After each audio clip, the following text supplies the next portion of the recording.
Welcome to our channel. Before you listen to these terrifying stories, do not forget to hit the like button to help this content reach more people. Leave us a comment with your thoughts about the story. I guess I'm saying this to my non-Indigenous people who are not familiar with it. I say this because those are the places you want to stay away from. I heard many stories of people finding caves with bodies, altars, offerings, fire pits, and a bunch of other things. My mom always told me to never go inside one. Something about it's like going into a home of a stranger. She even told me a story once about a cave that a family member went into one day. He found some things and moved them around, took some things as well, and even messed with something that he found in there, and he ended up dying a few weeks later. Did I listen? I sure did. Kind of, sort of, not really, but I'm going to tell you happened this summer after I graduated high school. It was me, a few friends, some cousins, and a couple of their girlfriends. We were all bored. I remember it was late, close to midnight, and we decided to go driving near many farms. One of our friends lived out there and told us about this place people talked about, a cave where skinwalkers were said to meet through their practices and everything else. As a Navajo myself, I will admit, we're not supposed to be talking about this, but we didn't have TikTok and everything else that you all have. And even though we are careful with what we say, we're all still curious about this. So after going back and forth, I wasn't the only one who didn't want to go. We ended up being peer pressured to go together. So we ended up taking 3 vehicles, my truck, my cousin's car, and our friend's pickup, and we drove about 4 or 5 miles off the main highway until we hit the sand dunes. The moon was full that night. It was bright enough that you didn't need headlights to see the dunes out in front of us. So we parked and got out. That's when our friend told us that we would have to walk across the dunes, drop down into a wash, and then hike just a little bit to get to the cave. It was simple. Walk a bit, see it, and go back. But these people actually wanted to go inside. So as we walked, the dunes got higher, and the closer we got, the more quiet everyone else got. I guess more nervous. Eventually, a few of my cousins and their girlfriends stopped. They didn't want to go any further. You could tell that they were freaked out. And honestly, I was too. I remember we were down in the wash, but something didn't feel right. The whole time I remembered my mom's story and every other story that I heard. I finally stood my ground and said that I'm just going to wait right here. A couple of others stayed with me, but 4 of them kept going. They crossed the wash, climbed up a small ravine, and they got to the cave from where we stood. We could see it under the moonlight. It had openings, almost like windows. They went inside. Just a few seconds later, I heard one of my cousins saying, "Damn, look at that. Damn, what is this?" They were talking among themselves about everything that they had found. But at the same time, one of my friends inside the cave was laughing. But not because it was funny. I knew his laugh. It was a mixture of nervousness with his laughing. After a few minutes, someone was like, "All right, let's go. Let's get out of here because everyone else is freaking out." The 4 of them came back pretty quickly. They were all amazed at what they saw. Once we all got together again and started walking away, I started asking what they saw. And that's when they told me. Inside the cave, there were symbols drawn on the walls, bundles of human hair all around the floor. There was even a fire pit. And the smell was awful, like something was dead in there. But something that freaked me out was when they said that they saw some weird footprints. Small-size footprints at that too, except the toes were facing backwards. They also said it looked like there were some skins inside the cave hanging, but they couldn't really see because it was dark. And by the time that we got back to the vehicles, maybe 200 or 300 yards away, that's when we saw them. Footprints around the trucks. There were animal tracks everywhere, like those of a dog or a coyote. And mixed in with them were the same small-size footprints that they saw in the cave. Those footprints were all around our vehicles, around all 3 of them. We all got scared and dipped out of there right away. Nothing happened on the way back home. We did tell our friends about what happened. Most people just laughed it off, but man, was that scary.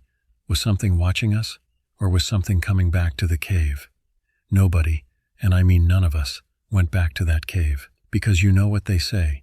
If you go looking for something, you might just find it.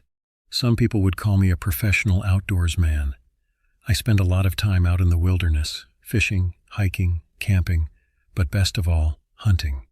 I love to go hunting ever since I was a kid, even though I had my father to blame for that. While other children were out riding bikes or having sleepovers, I was clutching a rifle next to my father to stay warm. In the cold mornings, my father and I spent almost every fall together up there on the mountain. He would teach me about the various wildlife and all the different types of plants, which ones were safe and which ones weren't. He also taught me how to track and how to maintain firearms. I remember the first time I saw my first bug. He stood there between 2 rows of trees, only 50 meters away from me. I leveled my rifle at him, looked him square in the eye, and squeezed the trigger. I missed, and the deer ran off into the woods to live another day. I felt defeated that day, but my father, even though he was strict, was very understanding of my shortcomings. He told me even the best hunters in the world miss. That made me feel better, at least a little bit. The years seemed to fly by, and I had hunted nearly every type of game in those mountains. Even though I was having fun, I never let a kill go to waste. I would always bring back what I killed to stock my freezer for the following months. After high school, I got a job working as a camp supervisor on the mountain. It wasn't anything amazing. Mostly, I would just sit there and read magazines all day, sometimes having to tell a group of frat guys to keep the noise down, or reminding the scatterbrained father to keep an eye on the campfire. Like I said, it was pretty boring stuff, but I did get to be closer to nature almost nonstop. And not to mention, the campgrounds closed at the start of the fall hunting season and reopened the following year. I had just packed up my truck and said goodbye to my mom. I did this every single year, and yet my mother would always tell me how much she worries about me. My father, on the other hand, would always tell me not to come home unless I bagged something bigger than my truck. The following morning, I woke up an hour or so before dawn, got in my truck, and drove to the mountain. I had my own personal spot I would park my truck at, which was a narrow path that ended about halfway up the mountain. I hopped out, grabbed my gear, my rifle, and took a deep breath before walking into the woods. Around 20 minutes of walking, the sun had just started to creep over the horizon, its rays igniting the sky above me. That was always one of my favorite parts about being outdoors so early. I continued my hike through the terrain, over logs, and through the dense brush. It wasn't long after I arrived at a clearing. I figured this was a good place as any to set up camp for the night. Whenever I go hunting, I stayed out for a few days at a time just to give me more opportunities. I had quickly set up a small one-man tent and created a small fire pit. The sun was almost directly overhead at this point. Even though I was still busy situating my surroundings, I couldn't help but feel eyes on me. I backed out of my tent, my rifle in hand, and scanned the tree line around me. Another good lesson that I picked up from when I was young was to always trust your instincts out here when you're hunting. I thought maybe a bear was getting too curious for its own good. I grinned at the thought of my dad's face if I managed to actually bring back something as large as my truck, but I quickly reminded myself how dangerous these animals could be. I stood there motionless, listening and scanning everything around me. After 5 minutes of nothing, I returned to my tent, but still more alert than ever. Finally satisfied with how my camp looked, I quickly scarfed down 3 protein bars and a bottle of water before venturing into the woods. It wasn't long before I caught the trail of a small herd of deer not too far ahead of me. I took notes of each broken twig, grazing spot, and pile of droppings along the way. Just as I was about to peek my head through some underbrush, a deer jumped out at me. This caused me to jump and fall on my back hard before I knew it. 2 more of them followed, as they all scampered past me, disappearing into the woods before I could even ready my rifle. Rising to my feet, I couldn't help but notice the strange behavior. Normally, deer don't run towards a hunter like that. Usually always they run in the opposite unless something else has scared them first. I peeked my head back through the underbrush and noticed something strange. There was a deer, lying on the ground in a pool of its own blood. Its entire throat and chest seemed to have been torn from its body. I could feel a mix of curiosity and concern rise in my mind. I wonder what could have possibly done this. And I also wonder how I didn't hear it happening with how close it was. While I was lost in thought, I heard the rustling of twigs and leaves on the far end of the deer. I looked up and caught a glimpse of something, only for a moment. But whatever it was, it looked great. Maybe it was, but it still doesn't explain why I didn't hear it, nor why it didn't stick around to eat its prey. I decided it was best to start making my way back to camp. The sun was now on its descent, and I didn't want to be out in the woods after dark. It's very easy to get lost at night. The twilight was growing in the sky with each passing moment. I tried to quicken my pace, but I knew I wasn't going to make it back to camp before the sun had fully set. Still, I continued on, trying my best not to think about the possibility of a wolf lurking around, because if there's one, there's most likely a pack around. I began to get that feeling again of somebody's eyes on me from some unknown location. I could feel my hands gripping my rifle as I continued to walk. Then, rustling of leaves and crackling of twigs caused me to stop and aim with my rifle. It was two squirrels chasing each other around the tree. With a heavy sigh of relief, I lowered my guard and turned back. But when I did, I saw something that froze me. There was something attached to the tree directly in front of me. It looked like a man, but not really. Its body was a grayish-blue color, and it was gripping onto the tree with large claw-like fingers. I felt sweat run down the side of my face despite the cold temperature outside. Its head was twitching about as if it were looking for something. Slowly, raised my rifle towards it, but when I did this, it caused the creature to stop twitching its head and look directly at me. Its eyes seemed to reflect the light from some unknown source. They shimmered lightly in the dusk.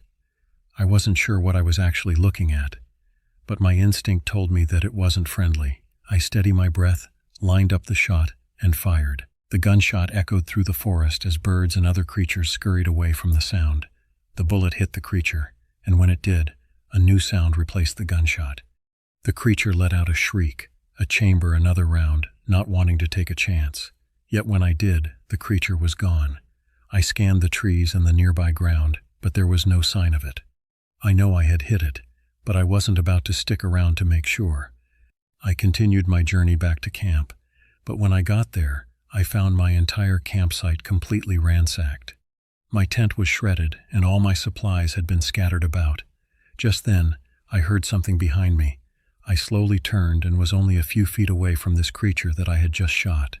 It was on all fours, crawling, still twitching its head as it moved. I could see it much more clearly now, even with the light missing from the sky. The skin on its mouth looked torn and its jaw was hanging loosely. As it was breathing silently, its eyes were completely white, almost as if it were blind. I shifted my body slightly to face the creature, and when I did, it stopped crawling.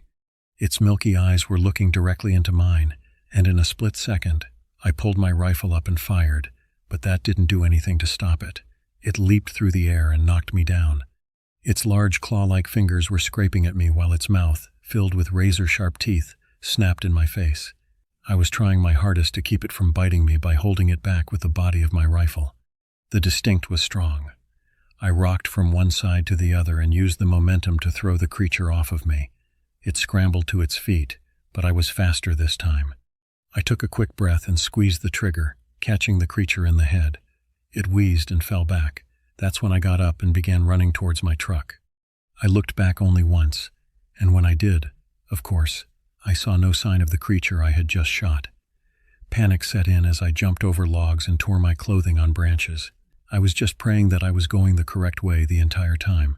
As I was running, I started to feel more and more eyes on me, as if the entire mountain was now aware of my presence. I went around a small hill and almost screamed when I saw my truck.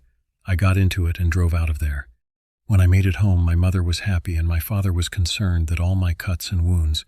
I told him that a bear had attacked me and that I had narrowly made it back. I couldn't bring myself to tell them what I really saw up there. Weeks went by and I couldn't shake what I had experienced. I doubt I ever will. I have since quit my job at the campgrounds and have started looking for jobs closer to town. I have hunted everything up on that mountain, but that night was the first time that something had hunted me. I don't think I'm ever going to go back to that mountain, and if you plan on going into the wilderness, be careful. A wolf or a bear aren't the only things lurking within the trees.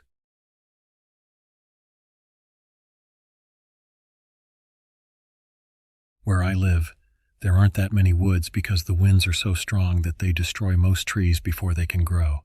The trees in front of my house were all replaced about 3 times before a few of them survived the winter. Even then, only a few made it. So any wooded areas that we have get a lot of visitors. This place was no exception, and I've been there several times before these events and a few times afterward. But what happened was some of the weirdest stuff that I ever heard. I was around 15. My mom and brother took our dog, Jack, for a walk and asked if I wanted to go. I stayed home because I was playing on the GameCube, which was destroying me. When they came home, something fell off. They were super quiet. My brother went straight upstairs to his room, and he shut the door. While my mom was cleaning mud off the dog, I asked how the walk was. She gave me a short answer, said it was nice, just very muddy, which already felt weird because she normally talked a lot with me. Later that night, after my brother went to bed, Mom finally admitted that something happened. She turned to me and said she didn't want to talk about it earlier because it scared my brother, but she wanted my opinion. She said everything was normal until they got to the deeper overgrown part of the woods, the part where most people don't go because there's no path. But it was early, and Jack still had energy, so they kept going. Eventually, my brother called her over and told her to look at this massive tree. When she looked up, she saw some black mangle shapes high in the branches. At first, she thought they were trash bags blown up by the wind. But my brother was like, "Backstone have feathers and beaks." Around the base of the tree were feathers and blood. It clicked that the black shapes were more than 10 dead crows impaled on branches. She tried to explain that maybe it was a storm damage, but something was wrong. My brother, always bold, thought it was pretty cool, and he started climbing the tree because a murdered tree sounded awesome. He didn't get far before coming back down. Jack stayed glued to Mom the whole time, which was weird because he normally wandered off hunting for rabbits. When my brother reached the ground, he said some branches were sharpening to stakes, not broken off naturally, but sharpened intentionally and still attached to the tree. Mom decided to head back to the trail, acting like it was just getting too cold. On the way back, a small tree suddenly fell across their path. Its branches were also sharpened, and some of them had blood and fur on them. She put Jack on the leash, and they ran the rest of the way out. My mom doesn't lie about stuff like this, so the next day I asked my brother about it as we were walking to school. His side of the story said the same thing as hers, except he added that he climbed down fast because he thought he saw someone sitting in a nearby tree watching him. He didn't tell Mom because he thought she would laugh at him. Me being a bored 15-year-old obsessed with spooky stuff, I decided we needed an expedition. So I brought 3 friends: Mark, the oldest, who used to babysit me; Leroy, he was the same age as me, and not ready into scary stuff but down for some fresh air; and Tim, who was always trying to act hard to look tough. One of their parents dropped us off together.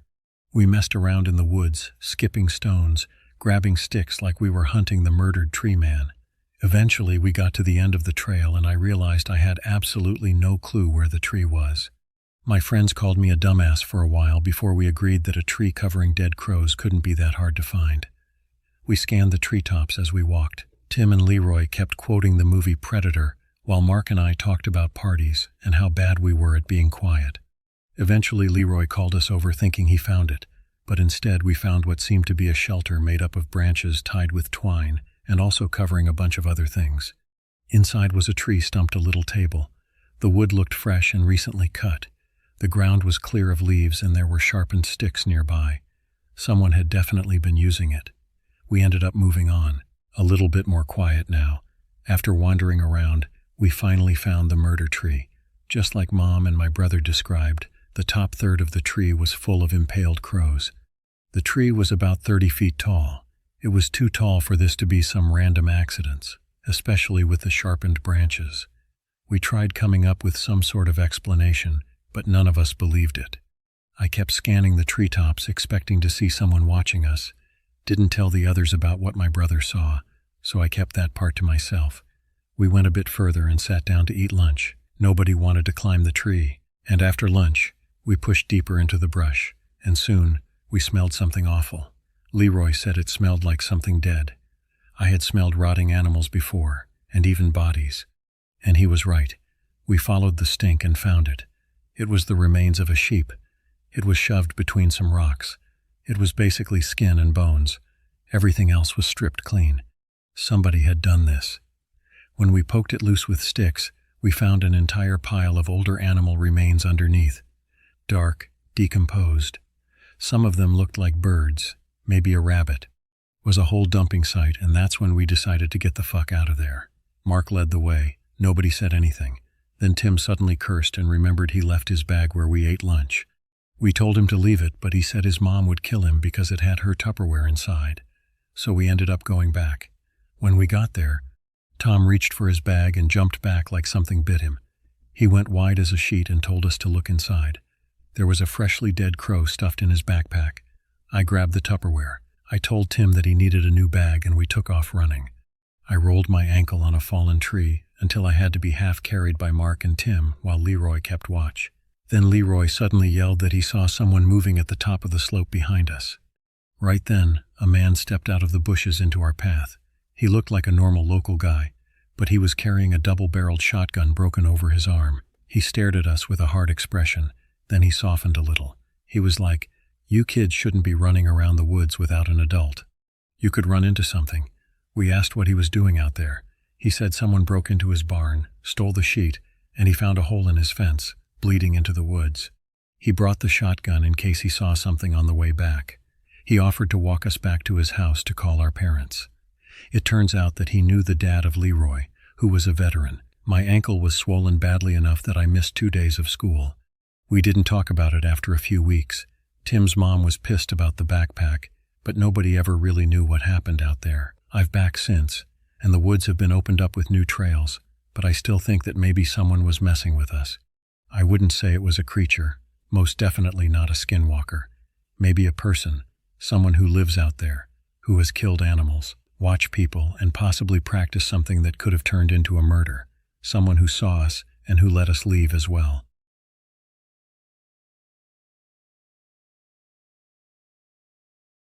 The canyons throughout the Four Corners, for those who don't know, Utah, Colorado, Arizona, and New Mexico, Nevada fits in there too, are populated with signs and indications of the presence of the ancestors of the tribes native to the area.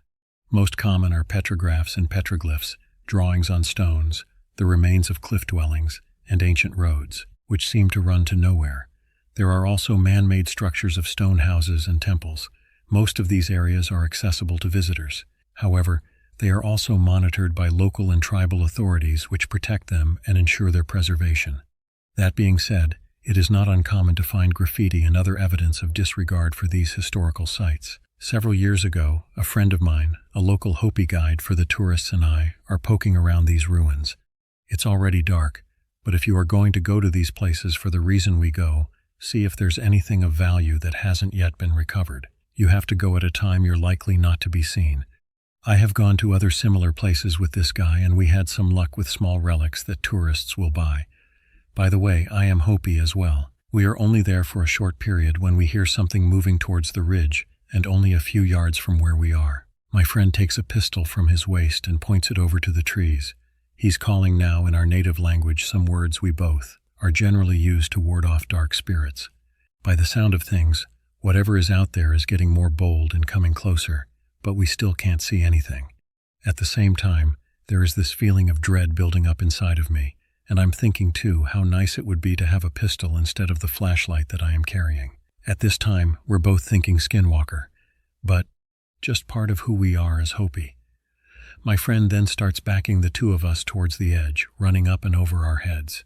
Just then this sharp yipping sound breaks out, followed by this sustained high-pitched scream which slices right through me like an icy wind. I find myself praying before I realize I am doing it already. My friend is starting to chat in Hopi, his voice filled with fear. We both have no doubt it is a skinwalker and it is coming right at us. I lift my flashlight and point its bright beam in the direction of that blood-chilling screech. The skinwalker, still in the dark, responds by making this throat mucus-filled sound, a sort of coughing noise. I am waving the light all around trying to get a glimpse of it. Just then, I guess my friend can't take it anymore and starts firing his pistol, the rounds tearing through the bushes. I dropped for cover and ducked my head, saying the Hail Mary the whole time. When he stops firing, I look up in time to see this dark shape run up the sheer slope of the ridge just to the other side of the trees and brush. We didn't hang around to see where it went, leaving the ruins behind and getting back to our truck. So if you ever go anywhere near the Four Corners, don't stay past nighttime. And whatever you do, don't venture out into any native man-made structures, temples, or anything related to ancient native tribes. You might just come across a skinwalker.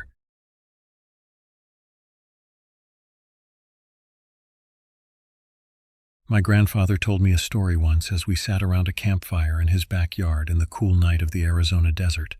The horizon was clear, and each star twinkled in a purple sky with a full fat moon hanging low over the mountains. His voice was raspy, the result of a lifetime of smoking cigars and drinking whiskey. The fire danced and shined across his wide, dark eyes as he settled into his seat, ready to tell his story. Way back when I was a boy about your age, I lived outside a reservation with your great-grandfather. He had returned from the war and set about raising horses and cattle on a 100-acre ranch, settled between a brambly mountainside with good dirt for growing thorn brush and not much else. One night my mother was sick and Pa and I took a trip into town about 50 miles away, straight through the dry desert over a washed-out creek and some old abandoned farmsteads. Pa and I were driving in an old Ford pickup truck. I remember it was dark out, inky and thick, with only the lights of our old truck lighting up the road. I remember it so much. The engine began to sputter and the truck slowed to a jerky stop. "Damn it," Pa said, guiding the Ford to the side of the road. As it coasted to a stop, my Pa said, "Stay here, son," and he stepped out into the darkness, shutting the door with a heavy thud. My window was down. The cool desert air was breezy, and I felt good on my hot face and neck. Paul was getting water from the back to cool down the engine, and that's when I smelled it. Rotten eggs.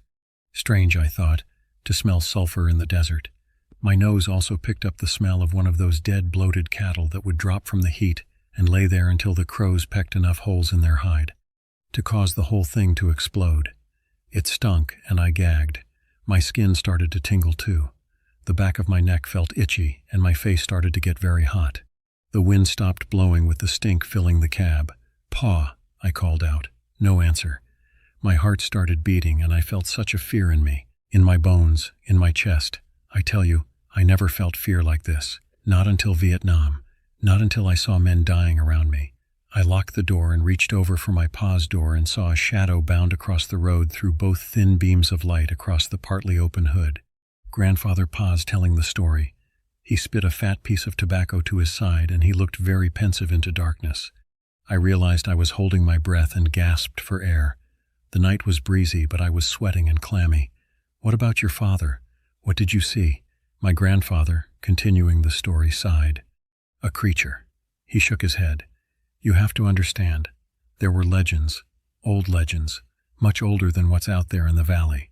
Older still than Crazy Horse and Sitting Bull, than the old chiefs and their shamans, the Apache and Hopi and Cherokee and all them old tribes and First Peoples. They told tales. They told stories about dark magic, something about a deal made with the old spirits of blood sacrifice to gain power, old power, enough to fight each other. And the Spaniards, and later the white men that came for their land, and women they called them." He paused.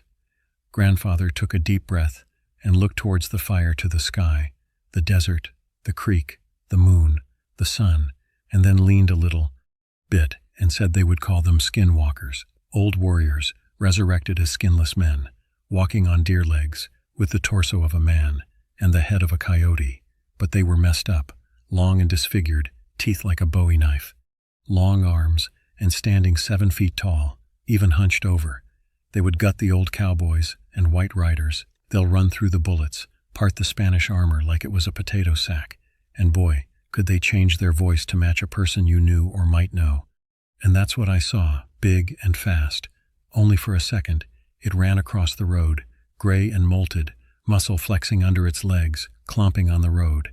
Stringy muscle hunched, and it turned, looked right into the cab and looked at me right into my eyes, and I swear, it grinned at me. I sank into my seat, and fear shaking, I knew my death was coming. I smelled ozone and brimstone, the air. Felt like right before the lightning comes and blows a tree to smithereens, charged and full with power. I yelled for Pa, but no words came out, just a dry squeak. I started to shake as my grandfather told his story. He was still here, so I knew he lived. But the supernatural always fascinated me, and even now, I felt the force of his words. The real power of skinwalkers was trickery. Sure, they could change their voices, but also their skin. That's why the gods took their hide, so they could take others. Not for long, the legend says, maybe an hour, before the soul of the skin that they were wearing would come looking for their mortal shell before going to whatever hell awaited them. Even though I think that getting skinned alive was hell enough. A minute passed in what felt like a lifetime, 1 second in 1,000 years. My father's door opened and I jerked my head to the left, putting up my hands to fend off an attack. "Son, it's me," my father said, Before climbing into the cab, he got the steering wheel and pulled himself in an awkward way, jerking himself into the sea. I cringed into the corner. I looked at him. I looked hard. Your great-grandfather was a good man, treated me and my mom right. He fought the Nazis and saw the worst of man in Poland when he freed all those camps. And now I was taking his measure. Is this my father? Do I make a run, or do I die? Is it him or not? Let's go get that medicine for your mom, as he pulled the truck into gear and pulled it out into the road. And our trip resumed. I guess it was him after all. But how did you know? Was it because he said something about your mom?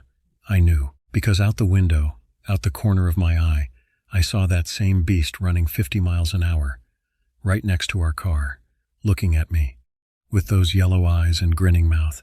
I looked and saw it hunched and angry running next to us. My pa kept his eyes on the road looking straight ahead.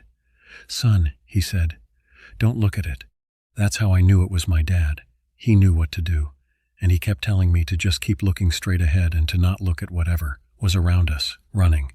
He then told me that by acknowledging its presence, you give it power. That's where my grandfather finished the story. I kept staring at him, but by this time, he was just looking straight ahead, looking around me and said we should go inside. As we went inside the house, he then told me, not ever mention skinwalkers. He also said that speaking their name out loud or mentioning them at all, even in text, even in stories, even if someone else is telling you a story, is supposed to make them aware of your existence.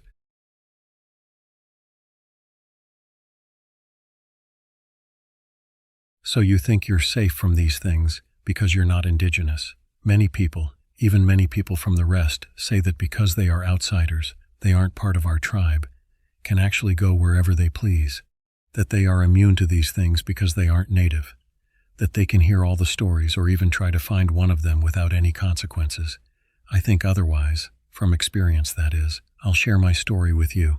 It is kind of sad, but I think we can all learn from it as well. Whether you believe the same things as us or not, I guess this is more of a warning. The story was told by a white teacher that came from back east to teach at a boarding school in the Navajo Res. I think he said this happened to him at Cayuga, Arizona, back in the 70s, that is. Later, he moved into our community to teach at a local boarding school. He was an outdoors man. He said he liked to hike a lot out on the res, and sometimes he would camp out overnight. He loved the great open country of the res. One day, while working as a teacher in his career, he became curious about a distant mesa not far from the school. While he was out for lunch that day, he mentioned it to a few locals that he was thinking about hiking at, and maybe camping overnight. The reaction he got was not what he expected. He said that one of the older men slowly shook his head. You shouldn't go up there, the man said. That mesa, it doesn't welcome outsiders. Outsiders? The teacher asked, raising an eyebrow. What do you mean? You might think you're safe because you're not one of us. There's things out there, things that we don't even speak of. That mesa is not for you. It's not for anyone. That's when a woman also told him, some places are meant to stay empty. He said curiosity got the better of him, and so he chose to hike the mesa anyway. So when he got up there, he chose the campsite close to the edge of the mesa with high cliffs, and he built a big campfire, and so he set up for the night. So as the sun went down, he said it was a clear night sky, and all the stars came out.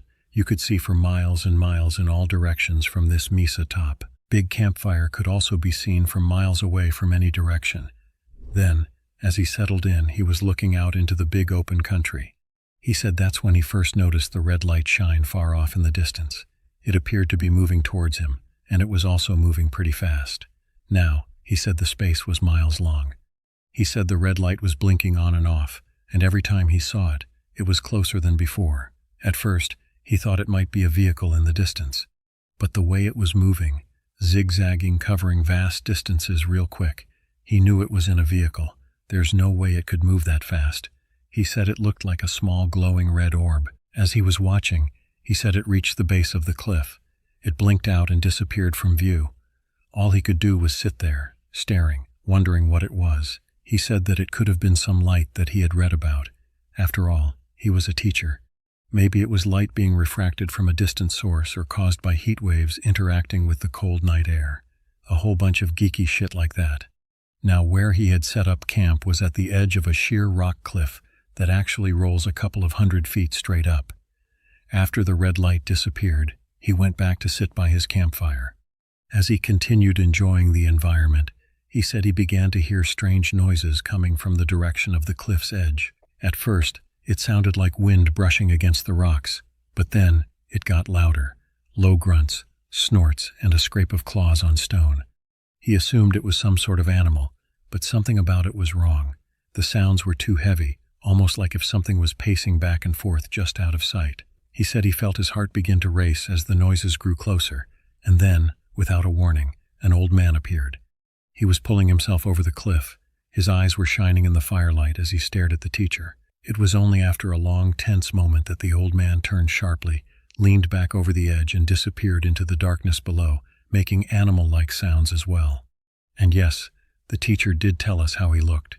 He said he looked like an old native man who was wearing a coyote skin. He said after seeing this old half-naked man out in the middle of nowhere, it freaked him out and scared the crap out of him. I mean, to be honest, whether out there in the rest or in the city or anywhere, seeing something like this would mean it's time for me to go as well. So he said he quickly tore down his camp and hightailed it out of there the same night. The next day he spoke to the locals again about what he had seen. The same older man who had warned them before was there when the teacher told him the details: the red light, the noises, the man in the coyote skin. "I told you that Misa doesn't welcome outsiders," the man told him in a low voice. "What you saw, it's all you too." His words sent a shiver down the teacher's spine. But before he could ask anything else, the older man stood up and walked away. He wondered how he knew about what he saw. After this experience, he requested to be transferred to some other school, and that's how he actually ended up at our boarding school in our community. Even though nothing happened to him, he said after that experience, he felt like someone was always watching him. Now, if this was one of those evil witches, why wasn't he attacked or anything? I don't consider myself an expert in this, but I do remember what my parents always said about these things, especially the first time I went home and told them what the teacher told us. My parents said that skinwalkers are tricksters, who are here to scare people and invoke fear doing the job of others who hire them, or they can put a curse out on you. Maybe it was protecting the area, the space. Maybe by harming the teacher in any way would have caused more issues. You don't think it knew that the teacher was up there? They have eyes everywhere, all around the reservation, and simply saying what was told to us, what the teacher saw. But what about what he didn't see? What about what we don't know? I didn't hear anything else from the teacher those days. Now that decades have passed, I found out that he's no longer with us. The word is that he passed away back east a few years ago. But here's the thing that really sticks with me. There's a rumor that goes around. People say that he took his own life. Pretty fucking crazy, huh? What happened to him after he left the RAS? What stayed with him? Did something follow him? Was this encounter the cause of his suicide? Apparently after I was done with school, he ended up quitting, and he started acting weird and left the RAS. Now, ask yourself, what was that about them not being able to cause harm to non-natives? They say that skinwalkers are tricksters. They are meant to scare. But maybe, just maybe, the fear that they cause can be their strongest weapon. It wasn't what he saw on the mesa that cost them something. Remember, they have eyes everywhere. They will take notice.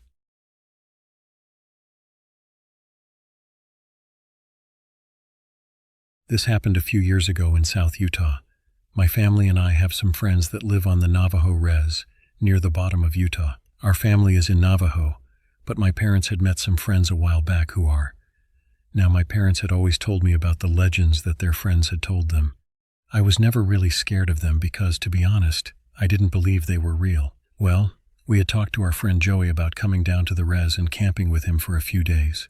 He was on board with the idea, and we made plans to drive from Salt Lake City down to the campsite, which was about 10 miles into the res. It was a pretty normal road trip most of the way, and we stopped by a few towns to take pictures and eat. But we had decided that we were going to make it to the campsite in one day. We had been driving from 6 in the morning to 3 in the morning, and we were all tired as hell. I had been sleeping in the back while my father drove and was talking to my mother. My parents started to wake me up because they said we were about to pass the welcome sign to the Navajo Nation. I looked out the window and waited a few minutes before I could see the sign and kept my eyes on it until we passed. I remember watching the sign, waiting to feel the bump in the road where the pavement changes, As we passed, the back of the sign came into view, and I looked over the back seat to watch the sign until it was out of sight. But when I turned around to look at it, I saw something standing behind it. It looked like a deer standing on its hind legs, but it looked broken. The entire form of the deer looked wrong, and I could see that it was staring at us. And I stared at it for a few seconds while it was still illuminated by our backlights. I turned back around and wanted to tell my mother what I had seen, but by the look on her face I could tell that she had also seen it. My mom explained what we had both seen to my dad, who said it was most likely a statue or something and that we were just tired. My mom insisted, and my dad said we would ask Joey about it when we got to the campsite. While we pulled up to the campsite, Joey and 2 of his friends were sitting around a campfire talking. We were welcomed, hugged, and greeted each other and began setting up our tent. Once we had everything set up, my mom and I got into the same tent and started to go to sleep while my father stayed outside to talk to Joey for a little bit. I wasn't really listening as they were talking, but I started to pay attention as my dad began asking Joey about this theme that we had seen. Right as my father got to the description of it, Joey became quiet, and I could hear him whispering to my father in a hurried tone. All I could hear my dad say, "But we just got here."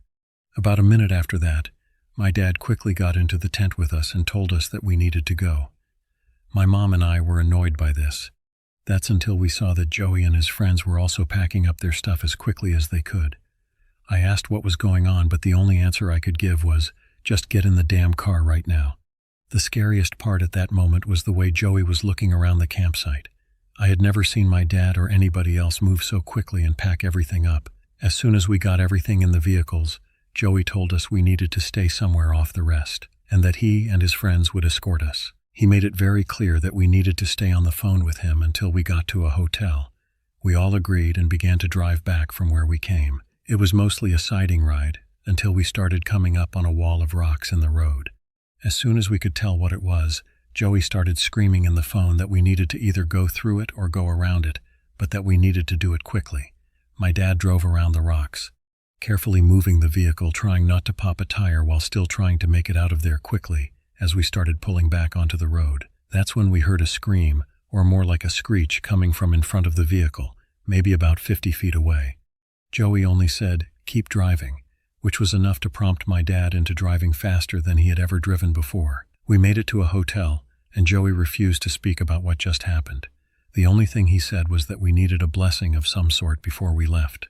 We didn't want to, but seeing what happened earlier, we were going to go with whatever Joey wanted. I never really believed in, well, I'm not going to say their name, but after reading up on them and comparing the stories online to my own, firmly believe they're out there.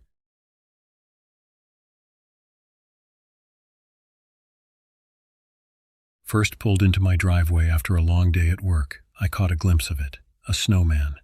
It was standing in the center of my front yard.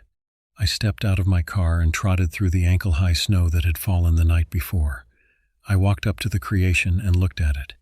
It appeared to be your typical snowman, 2 charcoal eyes, a carrot for a nose, charcoal buttons on its chest, 2 small sticks coming out from its side, adorned with some worn-out gloves. Whoever had made this had some skilled molding snow, a smile, thinking back to the simpler times of my life. Times when I was young and now worry about bills, work, and the stress that now fill my life. I thought back to when my friends and I would each build a snowman together, have a bunch of snowball wars, and play in the frigid wonderland until the sun would abandon us. It was nice to see children still doing the same stuff that I used to do as a kid during the winter months. After a moment, my phone rang in my pocket, and I took my gloves off trying to fish it out. Once free, I answered it. It was my boss, reminding me to finish typing up my reports for the next day. I thanked him for the call and returned the phone to my pocket. As I did, I noticed something strange at the base of the snowman in front of me. There were no footprints near it, aside from my own. I looked around him, but there were no signs of anyone else being here. I figured it must have snowed a bit when I was at work, and I made my way inside my house. Stepping through my front door, I was greeted by the cold, as I had forgotten to turn on my heater when I left for work. I kicked the snow from my shoes and then stowed it over to the thermostat, cranking it as high as I could. I heard the heater rumble to life through the walls. Not long after that, warm air began to circulate through my house. I grabbed myself a beer and booted up the computer. As I waited for everything to turn on, I looked outside my window. Snow was starting to fall once again. I set my drink. I was not that much of a fan of winter, more so as an adult, but it was just a part of life, I guess. I looked over and saw the snowman once again. He was still out there, standing guard as it were. I wonder if the children who made him would come back and make another. My computer finally finished loading up and I began working. It felt like hours had gone by as I was inputting numbers into spreadsheets.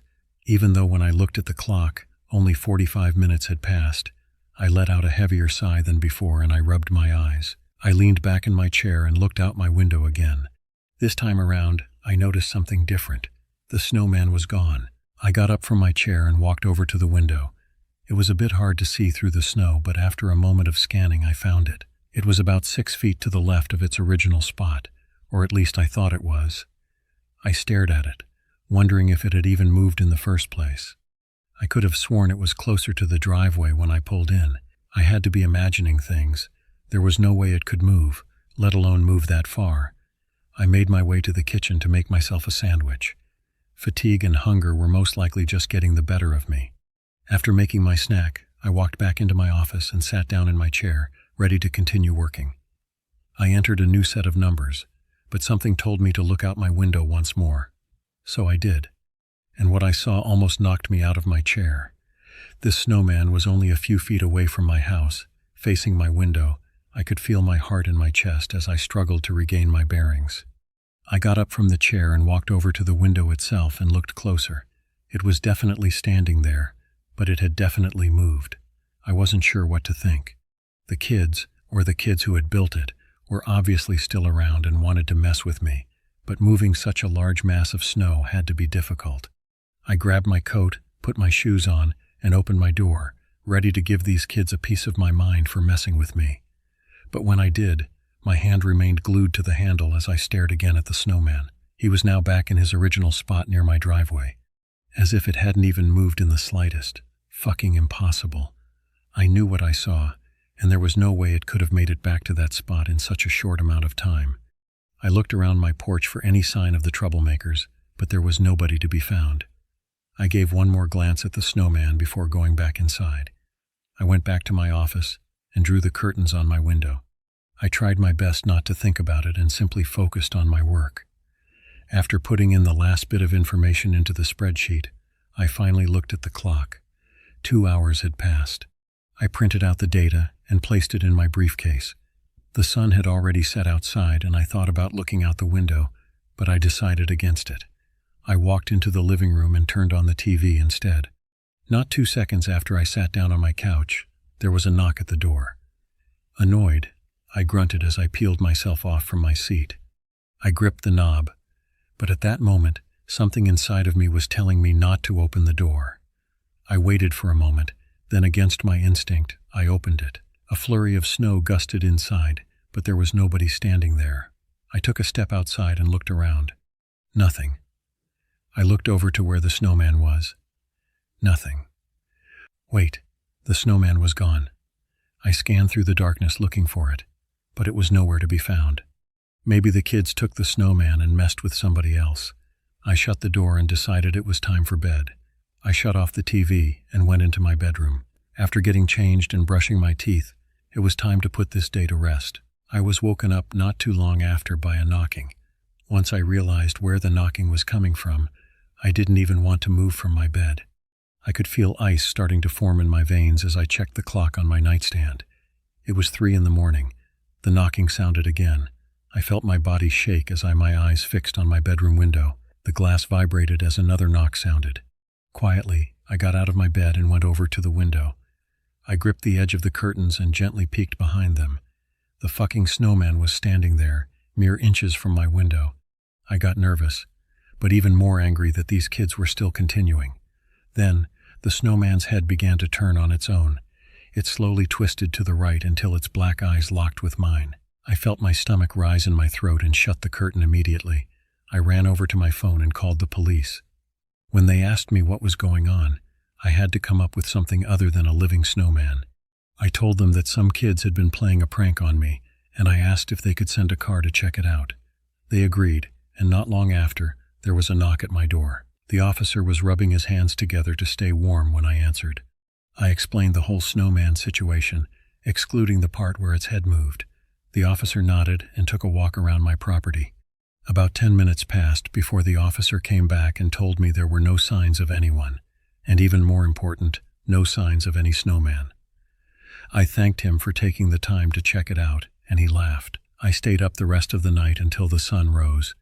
I wanted to leave for work early, just so I didn't have to deal with this anymore. I showered, got dressed, grabbed my briefcase, and stepped outside. The snow had stopped falling by this point. I looked around, expecting to see that snowman somewhere, but there was no sign of him in my yard. I went over to my car, got inside, and after a moment of relief, I glanced over. And that's when I saw it. The snowman was now sitting in my neighbor's front yard. I drove away, spinning the tires in the process as I sped down the street. I couldn't be sure, but it looked as though one of the arms on the snowman raced up and down, waving at me as I raced down the road. I have no idea where it came from or how it could even move like that, but I think I'm going to stay at a hotel for a few days until all this shit passes. If you ever see a snowman in your front yard or any snowman in general, keep an eye on it. More than likely, it's keeping its eyes on you.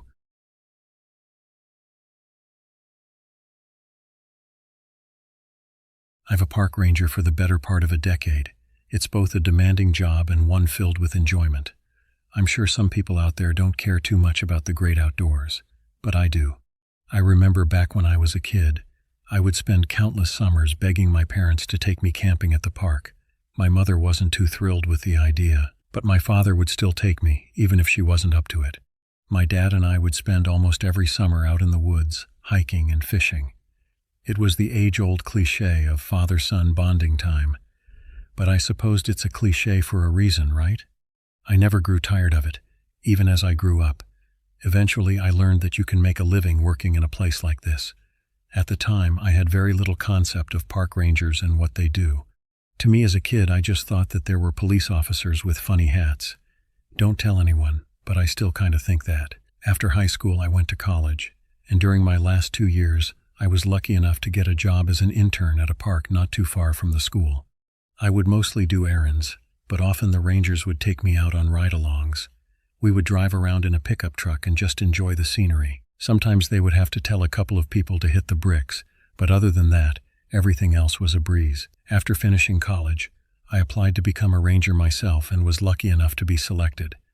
It's a highly competitive market, so being chosen was huge for me.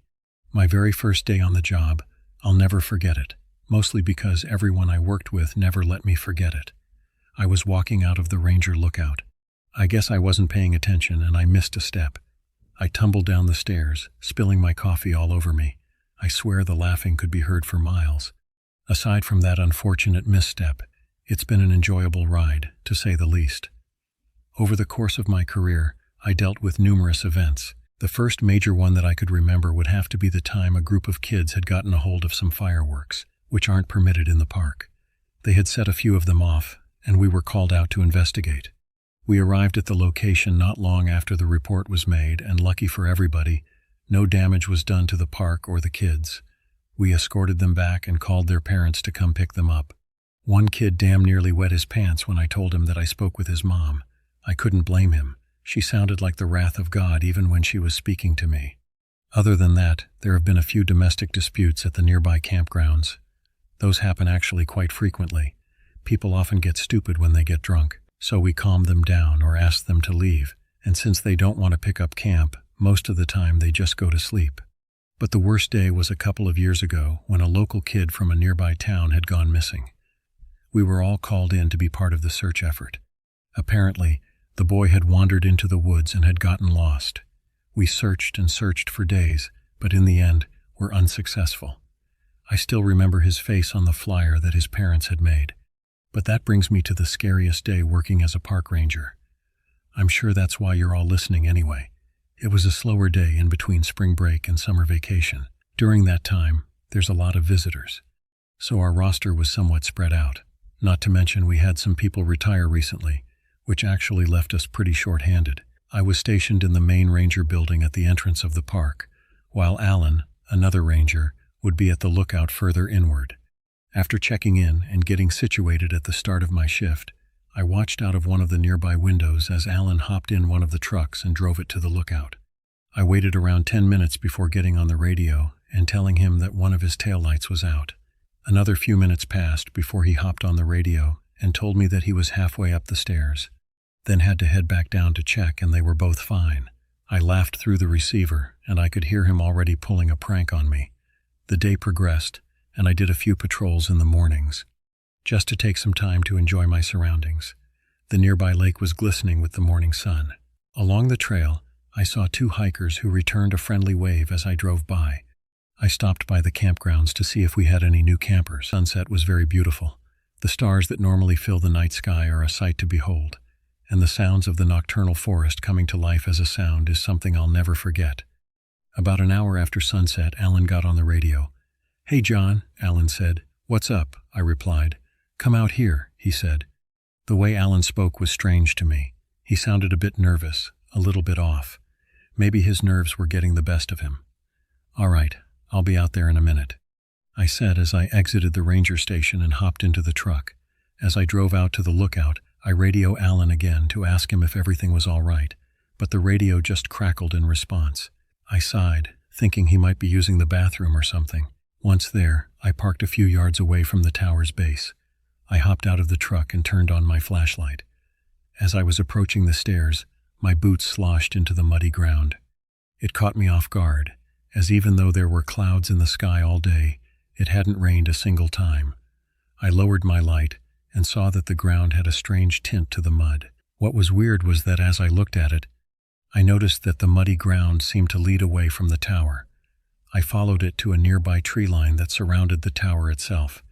In between 2 trees, I saw him, Alan, or what was left of him. His body was torn to shreds. His face was completely torn. If not for his uniform, I doubt I would have recognized him as I was standing over in my bloody co-worker. The radio crackled to life. "Hello, John," Alan's voice came through. My breathing stopped. "Are you almost here?" he asked. The voice coming through the radio was definitely Alan's, but that was impossible, as I was currently staring at his remains. I snapped my head and looked up to the tower above me. Even though it was dark outside, I could see someone inside of it, a silhouette, standing still through the glass. I then got on the radio. "Alan, are you in the tower?" "Yes," came the response. As soon as whoever it was responded, I made a dash to my truck. As I ran, I looked up and watched this Dean run towards the tower's door and begin to descend the stairs. I barely managed to jump inside the truck before whatever it was reached the bottom. I quickly started the engine. To this day, I'm still not sure what was standing in front of me. Its skin was gray from head to toe. Its body seemed muscular, yet lanky at the same time. Long arms and legs protruded out from its torso. I could see the flesh expand and contract with each ragged breath it took. Its face was by far the strangest. Large eyes. The lower half of its face was just a mesh of teeth, some even puncturing its own skin. It raced along. I hand to its mouth and I could see it was holding something. Suddenly, my radio crackled to life. It said in Alan's voice, "John, are you there?" I floored my truck and ran into the creature as hard as I could. The metal on the truck creaked for a moment before the thing fell to the ground. After that, I reversed out of there, spinning the truck around and driving until I was completely out of the park. I was interviewed by different law enforcement agencies about the events of that night. I tried my best to be honest, but hearing myself explain to the local police that it was a monster sounded insane. The authorities determined that it was most likely an individual who was crazy that attacked Alan, and when they went to go find them, he was nowhere to be found. It's been almost a year since that day, and I have since moved 4 states away, getting a job at a smaller park. Some of you might think that's crazy, but I do still love the outdoors. I just refuse to work once the sun goes down. I try to look up reports of similar incidents, and the closest thing I could find were stories or legends about strange creatures that are called wendigos, the rake, or skinwalkers. I have no idea if that's what I saw that night or not, but here's some advice. If any of you are planning to visit one of your state parks this summer, I would highly recommend it. However, if you're planning on camping at one overnight, please be very careful and never trust the voice when you can't see its face.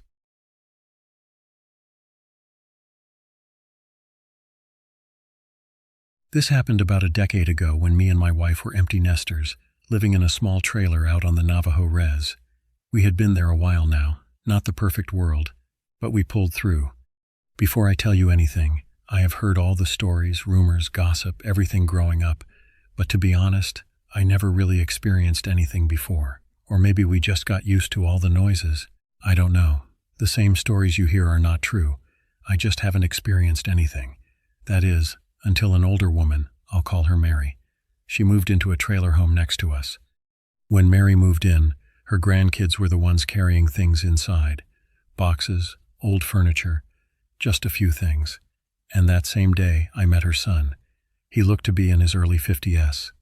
He came over and introduced himself. He told us that they wouldn't be around too often, that they actually don't even live out here no more. However, his mom didn't want to leave the rest. He said that she was refusing to. So they looked around for places where she could still feel close, and this was the best option they could find. He said she was very old school. She kept to herself and didn't cause any trouble. He said if he could really ask us for a favor and just keep an eye on her, that they would come by once a month to check on her. I didn't have an issue with it. Never did talk to any of the other people except him. The whole time it looked like they had a complicated relationship, and I was right. The little helpers were her grandkids, but they looked annoyed the whole time. They were most likely ready to get back home to the city after she moved in. Is when the weird things started happening around the area. At night, we would hear noises outside. There were times it sounded like somebody was walking around, other times some noises on the roof. At least it sounded like it. At some point we even heard some humming outside our home, kind of soft, but far away. I forgot to mention that we had lived here for about 15 years, and nobody, no neighbors or anybody had ever mentioned, complained, or even heard about anything happening around. And the reason I say this is because we left our windows open at night, let in some air in a place where you don't have an HVAC system. And I'm saying this because of what this woman Mary had told us. One evening, me and my wife were outside just sitting, enjoying the night. When Mary came out of her home, it was the first time she ever greeted us. She smiled. She stuck her hand out, and I helped her walk over and sit down next to us in one of our chairs. She introduced herself and just started talking with us. We had some good conversations. Nothing too serious, just everyday things. Did I say her age? She looked to be about 70. By the way, I was right. It wasn't true what her son said, that she didn't want to move off the rest. It was that her son and grandkids didn't want to take care of her. But she said she was fine with it. Before she went back inside, I remember she was like, "You should keep your windows closed at night. It's not good." Threw me off guard a bit. It was just so random. And I know we kept our windows open, but how did she know? I guess she could easily see. That same night, we woke up again to the sound of a window in the living room opening. We didn't keep them open all the way, just enough to let a draft in. I grabbed a 2x4 that I kept as a weapon beside our bed from an unfinished project outside that I had been working on when I went into the living room. Everything was dark. That's when I saw the silhouette at the window. It wasn't moving or anything, but I could see the shape. So I ran up to it about a swing when I heard it talk. I stopped. It was Mary. What the fuck? Holding up the 2x4, I told my wife to turn on the lights. She said she wasn't trying to scare us. She said she noticed we left our windows open at night and that it wasn't safe. She was like, "There's things out here that you don't want wandering close to your home after dark." She said she was only trying to protect us. I was pissed off. I could have killed her or something, but she apologized over and over. This whole thing actually brought us closer. Makes sense now. It was her walking around at night. But what about the sounds on the roof? The humming sounds? Well, it's always a good feeling when there's a rational, logical explanation as to the noises that you hear at night. But what about when you hear humming and some other strange noises that can't be explained? As I said, we ended up getting closer to Mary after that situation at night. She would sit with us sometimes and tell us stories about the land, about people that she used to live near. She looked at me and she said that I reminded her of somebody who she used to live next to. That's when she finally told us why she was so careful at night. Mary lived alone in a small trailer down a long dirt road, and there was nothing else around except for a few other trailer homes around.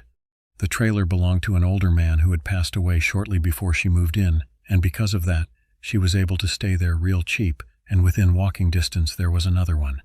A young man lived there in his 30s. His name was, I'll call him Joseph, Mary and Joseph. Mary told me that he was kind and respectful. He helped her with groceries, he would bring her some water, and he also gave her rights whenever she needed them to go somewhere. The summers were brutal, no AC, just a lot of heat during the day. And sleeping wasn't easy. Mary said that one night, she was lying down in bed with the window beside her open.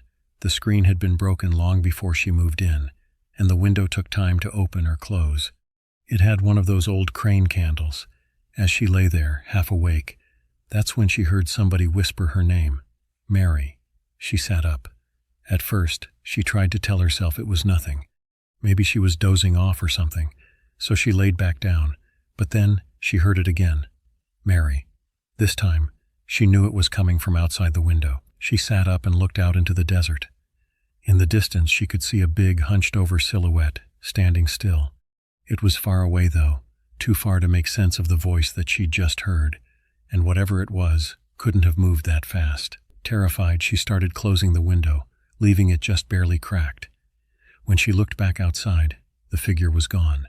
She locked her door and didn't sleep the rest of the night. The next day around noon, Joseph came by to check on her. He said he was worried because she was always awake much earlier. Mary said that she hadn't slept well. Then Joseph said something that made her heart drop. He asked her if that was the reason why she had been calling his name the night before. Mary said that she told him that she hadn't called his name at all, and that she had thought he was the one calling hers. She told him about what she saw in the desert. She asked him if anything like that has ever happened here before. He told her no, but Mary told me that she could tell he wasn't being honest. Before he left, he told her that if she heard or saw anything strange again, she should come over and get him right away. He also gave her a partially used smudge stick and told her to it if she felt unsafe, which a few nights later, something even more scarier happened. The first few nights nothing happened, and so she was thinking that she had overreacted, but then it happened again. In the middle of the night, she heard the voice of Joseph calling her name again. When she looked outside, the figure was back, except it was closer now, still far enough away that it didn't make sense. This time, she used the smudge stick. She lit it and smudged the doors and windows of the trailer and left it burning until she fell asleep. The next day, Joseph never came by. Around noon, Mary stepped outside and noticed that the door to his trailer was swinging open. Something fell wrong, and so she went over. Inside, the whole place was a mess. Furniture was overturned. There were broken items everywhere, signs of a struggle. I guess there was also blood on the door, and Joseph was gone. Mary ended up taking his truck and drove to the nearest town to contact Navajo Nation police. They looked around, but Joseph was never found. She gathered her things and ended up leaving that place. Mary told me that she has never doubted what she saw. She believes it was a skinwalker, and even after all these years, she said the part that she still gets nervous about is hearing her own name. She decided to consult a medicine man, and she started becoming very traditional, maybe a little too much that her own family didn't really want her around. Then again, most of her family had become city Indians. Mary told us that keeping your window open is an invite to any spirits or any other things roaming the night. She said that something won't always happen, but when it does, something about that they'll let you forget. They'll let you think that you're safe. Or maybe when you live the whole life, they will remind you.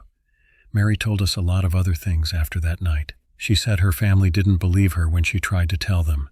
They said that she was just old, imagining things. She didn't hold it against them. She said that she understood. Some people don't grow up hearing these stories or even experiencing these things, while some people just choose to ignore them. She told us that knowledge isn't meant for everybody, that some things are only passed when they need to be. Mary said as long as you respect those boundaries, most of the time nothing happens at all. Nothing will bother you at night. Me and my wife helped her out when we could. We would bring her groceries, help fix little things around her home, sit with her outside when the evenings cooled down. Her family did come around for a while at first. They did check on her, drop things off, but over time, they stopped coming around. And about 2 months later, Mary passed away in her sleep. After that, we also ended up moving out. Just didn't feel right living there. Keep your windows closed at night. There were spirits and other things that will consider this an invite.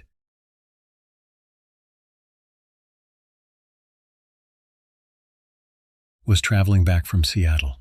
It was my mom, dad, my sister and I. We started out early in the morning, went from a warm, cozy house through the front door into a cool 30 degrees, and my mom and dad and my sister got in the car. We started out. I drove nonstop for about 6 hours, and then we pulled over to get gas in Montana somewhere. We drove on I-90 for another 10 hours, and finally got to Seattle around 10 p.m. After about 12 bathroom stops, 5 food stops, and 1 tourist stop, we found a motel and bedded down for the night. The next morning, we took my sister to see her birth mom. She was on her deathbed. We let my sister talk with her first, and then we went after. She was very sick. Cirrhosis does very bad things to the body, so after she said goodbye to her birth mother, we left Seattle. The mood back was kind of different. We didn't talk much.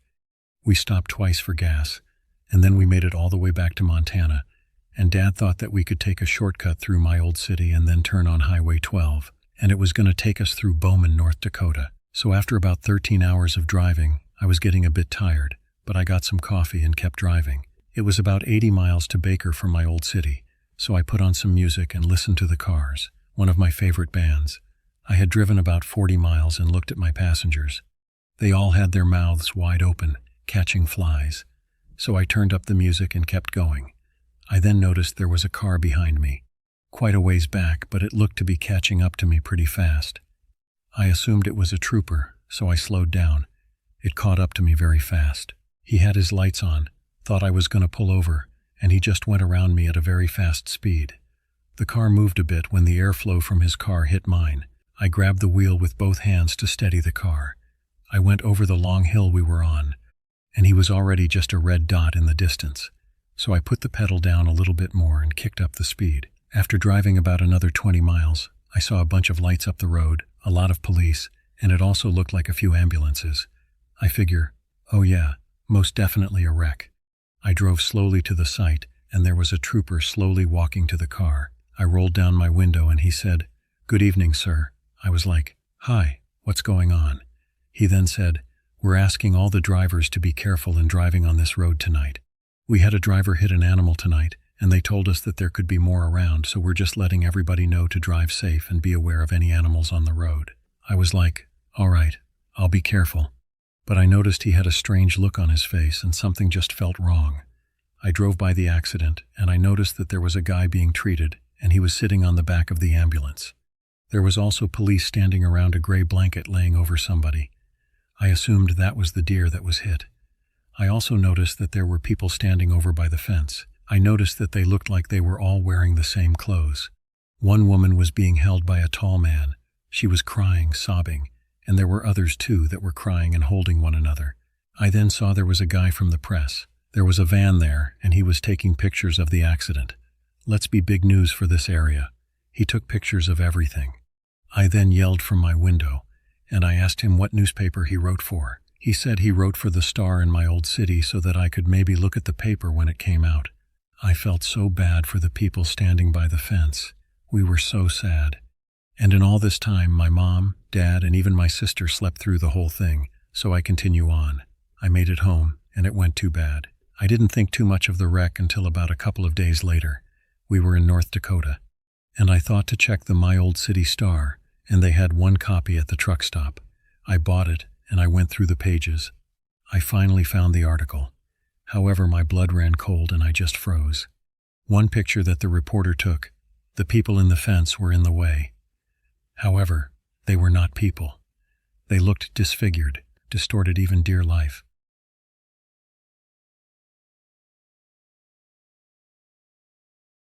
In the traditional Navajo way, skinwalkers are seen as witches, but they weren't always seen that way. My late grandmother, who was a medicine woman that practiced the blessings way, told me of the origins of a skinwalker. Being a skinwalker wasn't always seen as a bad thing. In fact, they were seen as people with amazing gifts. They could change into the form of any animal, run a certain distance very quickly, mimic people's voices, and some were known to use magic. During the colonization, skinwalkers were used to relay messages between war camps and spy on the enemy without being detected. Having the skinwalker abilities was a gift.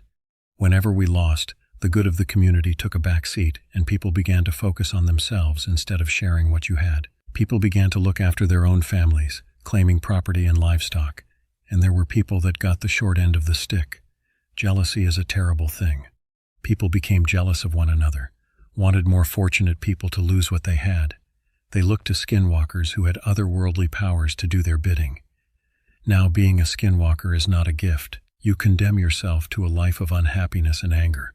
In order to become a skinwalker, you must sacrifice someone that you love very much. This shows that you are indeed committed to depravity. The interesting thing is that you could have met a skinwalker and not even know it. There are people like you and me. They have chosen a path in which they will hurt other people. We burn clothing and personal items of deceased relatives, and it is very taboo to keep anything that belongs to the dead. Keeping such items can make a person sick or suffer horrible events in their life. However, skinwalkers surround themselves with death. Skinwalkers have been known to grave rob and search through people's garbage. They use bones and hair from the dead and victims' personal items to create bundles. They place these bundles near a person's home, and bad luck will fall upon the person. The reason I bring this up is because the story that I'm about to tell you is about my older sister. In her younger days, my sister was very much interested in the rodeo scene. My family actually has a pretty impressive legacy when it comes to the sport. My sisters didn't compete, but I had plenty of friends and family that would go and watch. My two sisters would travel around the Southwest following the rodeo circuit. The cowboy lifestyle isn't always glamorous. It can be filled with alcohol, drugs, and depression. Unfortunately, this took hold of my sister, and she got in trouble with the law. My sister was looking at jail time, and the family was very concerned about what might happen to her. My mother went to a local medicine man, and they talked about the next steps. They decided to have a ceremony for my oldest sister. A few days passed, and it was time for the ceremony. The medicine man and his wife showed up a little past dusk. They came into our house, and we served them the food we had made. Everyone chatted for a little bit, and when we finished eating and cleaned up, it was time to start. Everyone sat down in the living room in a circle. The medicine man sat on the far west side of the room. My oldest sister sat to the left. In the middle of the circle was a large pile of sand that was smoothed out on top. My uncles got hot coals from the fire and placed them on the sand. The medicine man started praying in Navajo and sang blessing songs. This went on into the night. At the height of the ceremony, the medicine man turned to my oldest sister and told her that they would have to go outside and pray in the darkness, and he told her not to look around as he is singing. He told her to keep her eyes on him. The medicine man, my sister, and my uncle went outside. The medicine man turned around and began singing into the darkness. My sister was watching him sing, trying to keep her focus on only him. Then she heard it. Off in the distance, she heard someone whistle. This made her feel sick to her stomach. Our elders tell us about our culture's taboos. Starting at a young age, one of the biggest things that they stress is to never whistle at night. They tell us only the dead whistle at night. So when my sister heard whistling out in the darkness, fear gripped her heart. She was so scared that tears began to well up in her eyes. The whistling got louder and louder, as if whatever it was moving closer and closer. My uncle was outside during the prayer. He admits that he was scared too, but he wanted to be there for my sister. What my uncle saw was even more miraculous. He claims that as the medicine man sang, a bundle came from up above. The eagle feathers that the medicine man was holding opened up like a hand. The bundle gently floated down into the feathers, and the feathers closed around the bundle. The medicine man stopped singing, and the group went back into the house. My sister stumbled in, clearly shaken from the experience. The medicine man could see how my sister was. She then asked them what was whistling. He told her it was a skinwalker and that he was trying to call the bundle back to it. We gather around to see what was in the bundle. The medicine man opened up what looked to be a leather pouch. Inside of the pouch was a bone about 1 inch wide and 3 inches long. Upon closer inspection, the bone was hollow, and more items were shoved inside of the bone, held in place with twigs and dirt. He dissected the bone to find hair and pieces of a shirt that belonged to my sister and a very tiny drawing of a woman behind bars. Whatever was calling out to this bundle had very ill intentions for my sister. Fortunately, after the ceremony, all of my sister's charges were dismissed. I asked my sister what they did with the bundle, and she said that she wasn't really sure. She says that she remembers being very scared when they were outside singing. My sister controls her emotions very well, and so I can't even begin to imagine how scared she must have felt in that moment. So if you ever hear whistling out at night, don't ever acknowledge it.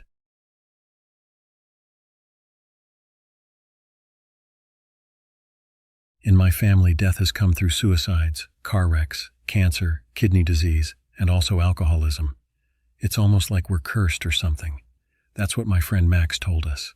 Looking back, if I didn't know what I knew then, I would have thought it was just the hard luck of life on the rest, which is never easy. But you have to understand that a lot of this has to do with the spirits, other forces and demons around us.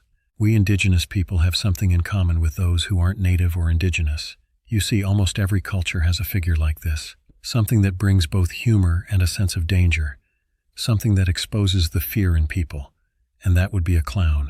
However, the clowns that I'm talking about aren't the colorful balloon-carrying ones that you see on TV, the ones with red noses and puffy hair. For us, there are stories of the suicide clown, the evil clown, and the clown from Pine Ridge. These clowns aren't here to entertain or have fun, but to actually cause harm, torment you, and sometimes even drive you to suicide. You see these clowns in the rest. They're dressed differently, not in bright costumes, but in clothes that are worn, dark, and twisted, and they carry this energy that you just know that they are full of evil. There's nothing funny or silly about them. They do laugh. Just like other forces out there that take joy and pleasure in causing hurt and pain, these clowns are evil. To those who are not Lakota, it might seem weird to think of clowns this way. You know what? Not really, because from what I know, there is something about clowns that people fear. Well, these clowns are a real danger for us. I don't think I can explain it any better than by telling you about the encounter that I had with one of myself. I don't call myself a clairvoyant or anything special. I swear on my parents' and grandparents' graves that this is true. My mentor, Ohanze, is an older medicine man who's practiced for over 60 years. Nobody would think anything of him except that he's old and pretty weird, but he doesn't care what people think about him.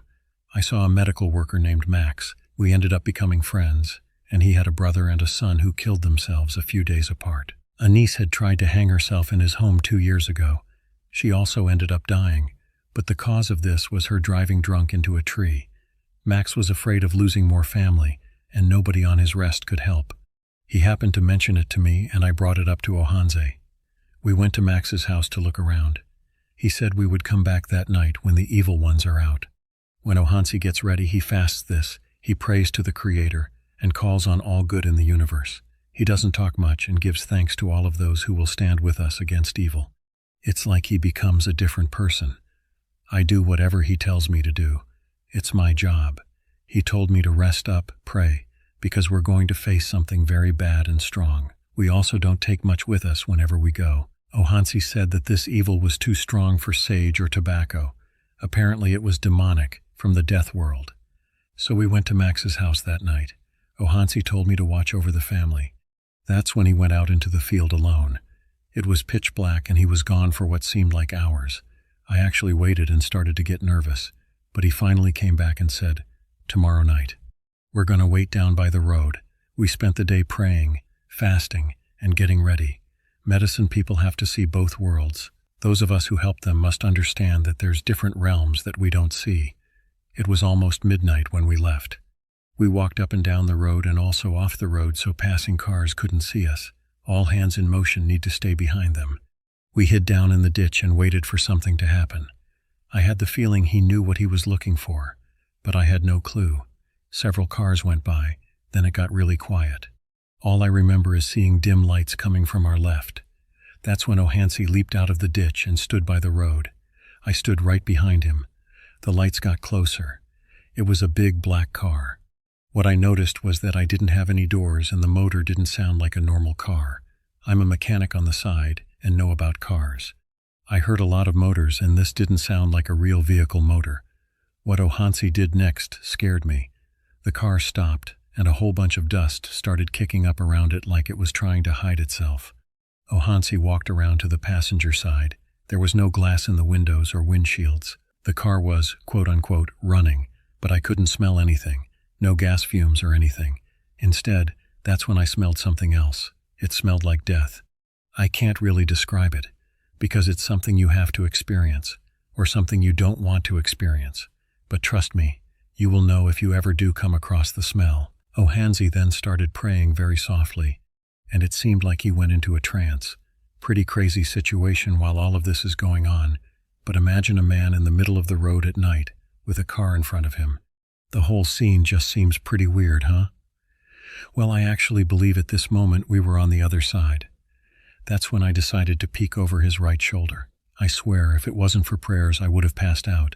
That's when I saw a clown sitting in the driver's seat. But this wasn't a clown like the ones that you see on TV.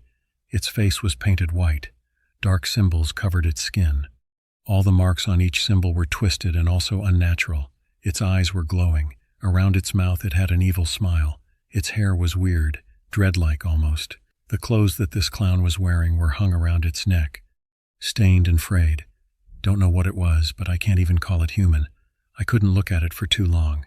It felt like it was pulling me in, drawing me towards it.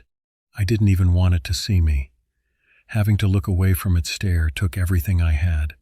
Ohansi was much closer to it than I was, but he kept his eyes steady. I'm not sure what he was doing, but he reached calmly inside to the back seat. There were people sitting back there, making the most awful whimpers I ever heard. I couldn't see their faces, but I knew there were dead spirits. My whole head felt like it was plugged up. I couldn't process what was going on. I couldn't hear, smell, or blink my eyes. It felt like I was floating and couldn't feel my feet. I just kept looking as Ohansi reached in, pulled out something with its right hand, waved his left hand over the passengers, and he just prayed. I kid you not. I saw with my own eyes the passengers float out the back windshield out towards the stars, and then they were gone. Ohansi then pulled out a rope with a noose tied to the end of it. He showed me, and that's when I felt my throat tighten up. The clown then began to laugh, the most wicked cackle I ever heard. My throat began burning, and I couldn't even breathe. I fell to my knees. Ohansi then put his hand on my shoulder, and that's when he started praying for me. He handed me a small cloth and told me to hold it up to my stomach. I felt like I was going to vomit. My mouth was tingling. I started feeling something come through my throat, but then that feeling broke into a cough. Then my lungs filled with air and I started feeling better. The numbness left my head and body. Ohansi then told me to stand up, and I did. The clown's laughing then turned into a horrible scream. We both looked towards the car, and it started smoking like it was on fire. Bad smells were coming out of the smoke like stale alcohol, blood, burning hair, burning flesh, and cigarettes.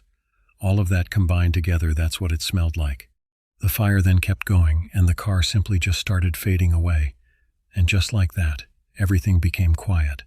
I realized then that we were standing by the road as the sun was starting to rise. We had been there all night, even though it felt like 30 minutes. Ohansi then started singing an old song as we walked back towards Max's house. Once we got there, Ohansi told me to sit on the couch while he told Max what happened. He told him that all those tragedies were not a coincidence, but it was actually tied to the presence of an evil force. Max then mentioned all of his family members who had died over the last few years, and he wanted to know how this was tied to an evil force. Ohansi then explained that his family had been a target, open to these attacks. There is evil forces that feed on despair, pain, and also on result trauma, stuff that has plagued his family for years. Not only this, but the spirits of his family were trapped, repeating the cycle of death. However, he told Max not to worry anymore. His family has been freed, and they have ascended, and he doesn't have to worry no more as long as he moves away and lives a better life. Then we prayed, and we left the house. When we left, must have slept for like 2 days. I was exhausted. When I finally woke up, I was really hungry and forgot I had an A for at least 3 days. Ohansi then told me that I did good, and he explained to me a few things that I didn't understand. He said that he knew I was wondering what happened back there, and all he said was, "There's evil out there looking for people who are open to these things." It wasn't human. The car was not a car. It was a trap. It was spreading death to wherever it went. It was also carrying the spirits of Max's family. When I started praying, it wasn't an easy task, and it was not on my own strength. The prayers and ritual we did helped us out. The burning of the car meant that the curse, or the breaking of this thing that was holding on to Max's family, was being broken. Now, why were you choking? Let me just say that you still have a lot to learn. We still work together and don't take money from people. Ohansi says that the way to pay us is by doing right and living the good ways. Nobody from Max's family ended up dying tragically again. I'm just Ohansi's helper, as I wouldn't even want to be doing what he is doing. So I share the story with Ohansi's permission. He said it was all right, that people need to know about what the dead finds out. But even as I write this, I know there are some other things I can never fully explain, as I don't even truly understand. Ohansi says that that's the way it's meant to be. He said there's some things out there that are older than us, forces and spirits that don't care for our understanding. Now keep in mind, I didn't ask what happened. Everything that I'm telling you, all the explanations came from Ohansi's own mouth. Why do I say this? Well, it's not my job to find out. He's the one that explained to me what happened. But if you are meant to know, you will know. If not, let it be. We're not meant to know everything. Some truths are hidden for our own good, and even a small glimpse into this can be enough to drive you insane. We're not meant to know everything. Thank you for listening.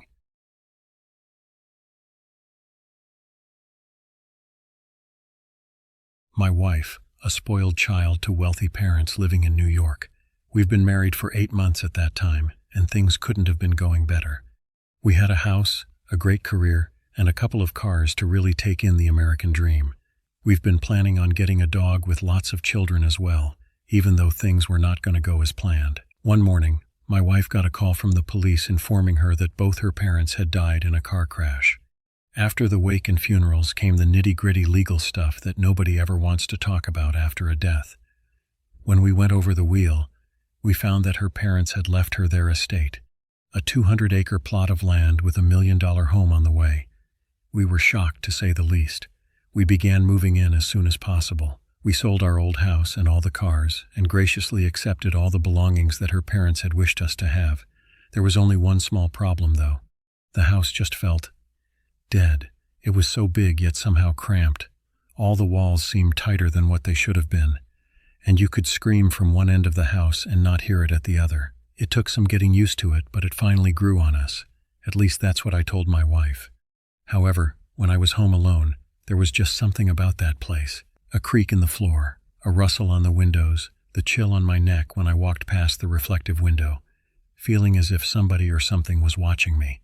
To be honest, I hated that feeling, and I didn't want to be there, at least not alone.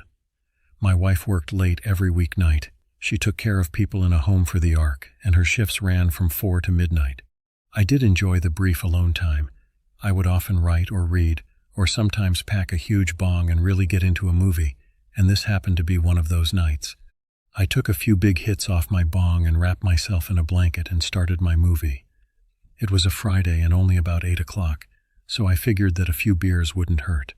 I had 4.5 hours until my wife got back. I cracked a few and made it about halfway through the movie before I heard something downstairs. I swear I thought it was the house playing tricks on me like it's done many times in the past. I tried to ignore it, but then I heard something slam. I quickly got up and went downstairs. My heart froze when I could see the glow of the kitchen light that I know I had turned off. I quietly hinged my way to the large doorway that entered into the kitchen. I could hear movement. An overwhelming sense of dread seeped over my body as I finally peeked around the wall. It was my wife.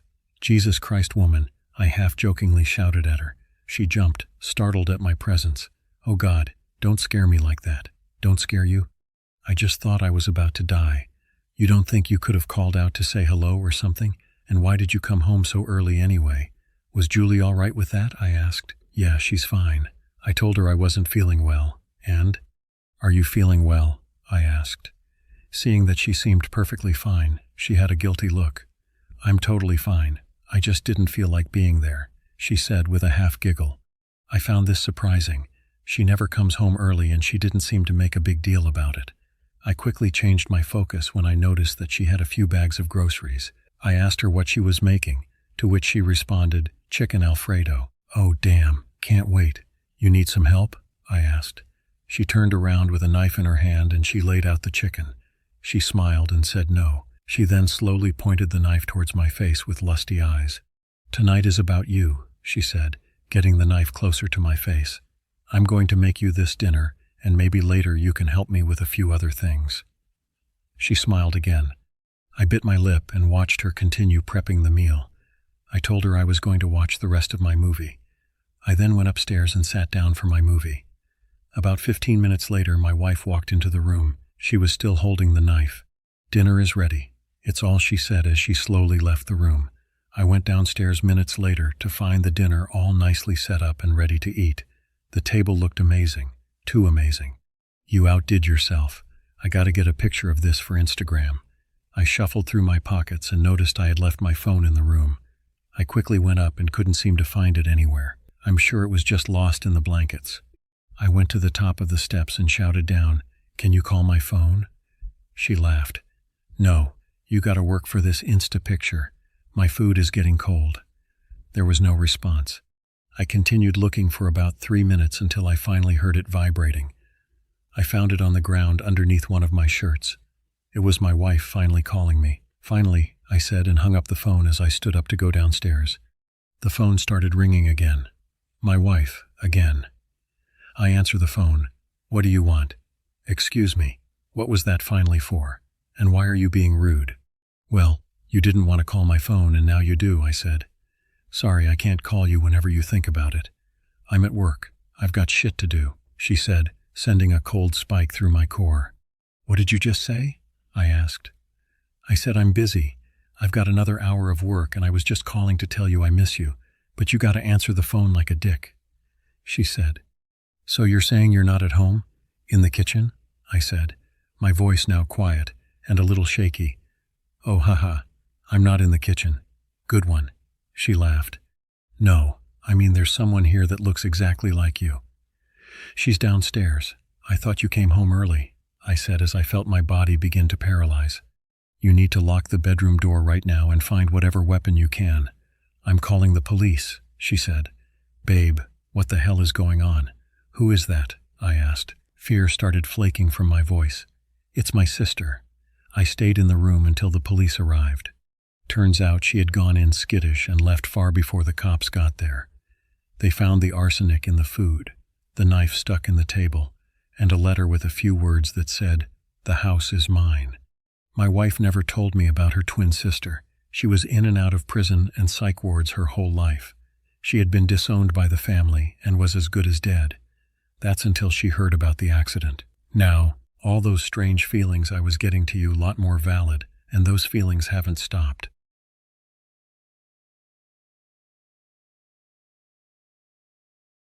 This is the most disturbing red story that I heard. Never accept a gift from a stranger at night. My uncle used to tell me a story. He woke up one night. He was sick and hungover. And he said out loud, "I wish I had a damn drink." The typical reaction to someone who likes to drink red. He said that right there in the middle of the night. Something, or someone. He had a glass of whiskey on the table right next to his bed, and it freaked him out so much that he jumped up, knocked the drink over, and the glass shattered. I also believe him because I grew up with him, and scary shit used to happen in that house. There's so many stories out there like this that sound similar. Can they all be true? I think so. So back to the most disturbing story that I heard. I remember this happening outside of Edmonton, Alberta, Canada. You might actually be familiar with it. Everyone talked about it when it happened. A bunch of people were drinking. It was a party all weekend type of thing. Men and women. They were going in and out. The music was going. People were crashing wherever they could. After a while, the alcohol started to run low. They were about call it a night when there was a knock at the door. People said it was a really good-looking man, and he was holding a 40-ounce bottle. It was a party after all. Nobody questioned who he came with or who knew him. Nobody was asking anything. They just let him in. They started pouring drinks from the bottle, no matter how much they pour. They never empty. They drink from the bottle throughout the night, into the morning. And then in the afternoon, people said that one of the girls that was talking to him all night took him into a bedroom for a good time, and even some of her friends who saw her say they just continue on with the party. Everyone knew what they were going to the room for, so they just continued partying into the night. Now keep in mind, throughout the day some people would leave. New people would arrive with more alcohol as well. It was an all-weekend theme. The following day, when most people had left, nobody had heard from the one who went into the bedroom, not even her friends, so they went to go check on them. When one of the friends opened the door, the girl was hanging from the ceiling. The man was gone. There was no trace of him anywhere. Nobody. And even after investigations, they said it was a suicide. Nobody saw the man leave. The room didn't even have windows. Well, it did, but they were boarded up. And even after interviews, people said that nobody saw them leave. You see, spirits are drawn to places where there's alcohol and drugs. Nothing in this world is infinite. Food runs out. Fire burns down. Water must be collected. Even ourselves, we're not infinite. So when something goes against that, When something never ends, that's how you know it's not part of this world. Combine that with what alcohol does to you. The longer you drink, the more control you lose. So I guess the question that I have is, why do you think it was her, if everyone else was drinking too? I don't have an answer. I think we've heard so many different kinds of stories like this, but if anything, it just shows that it's true. You see, there's things out here that move from place to place, from one reservation to another, doing the same thing. Why do you think people talk about Walking Sam in Dakota, but they know him by different names on other reservations? You might know stories about a man showing up with endless food or drinks, sometimes money. Sometimes a woman follows him away from the group and is later found dead, sick, but not even herself. And the men are not safe either. You hear the stories of Dear Woman, different spirits, different traps. I guess don't trust strangers at night. One more thing. I was told that the ones who saw her, hanging in the bedroom, started waking up in the middle of the night, and they would see images of her hanging above their bed, right in front of them, with her looking down, smiling at them. They said that whenever they would ask her friends about what they saw, they would simply say, "She's still hanging," and they don't call her by her real name anymore, they just call her the one above the bed.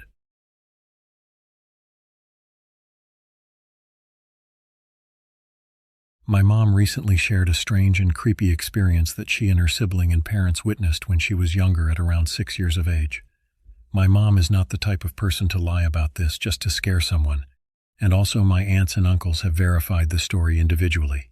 My grandparents, mother, aunts and uncles lived in a small pueblo, a small town, in Mexico with a population of about 1,000 people. They were all scattered throughout the landscape. They lived at the bottom of one, the larger cerros, or hills, that would take a couple of hours to get to the very top. My abuelitos were very poor. My grandfather was making just enough to provide for their necessities by working at a sugarcane field, but yet they were living in one of the nicer homes because of its proximity to the hill and what everyone would say, a witch's house at the top of that hill. Everybody around there stayed away from that house, and the rent was the cheapest there was out of everything else, out of all the other houses that were available. My abuelitos, grandparents, tias y tios, aunts and uncles, and my mom had some paranormal experiences in that house. Most of these were attributed to the witch in typical Mexican folklore fashion. This theme that they witnessed, however, was what made them leave. Mi madre. My mom says that one day she was inside at the entrance of the home with the door wide open playing with some toys. My tios and tias, aunts and uncles, were in the same room behind her also.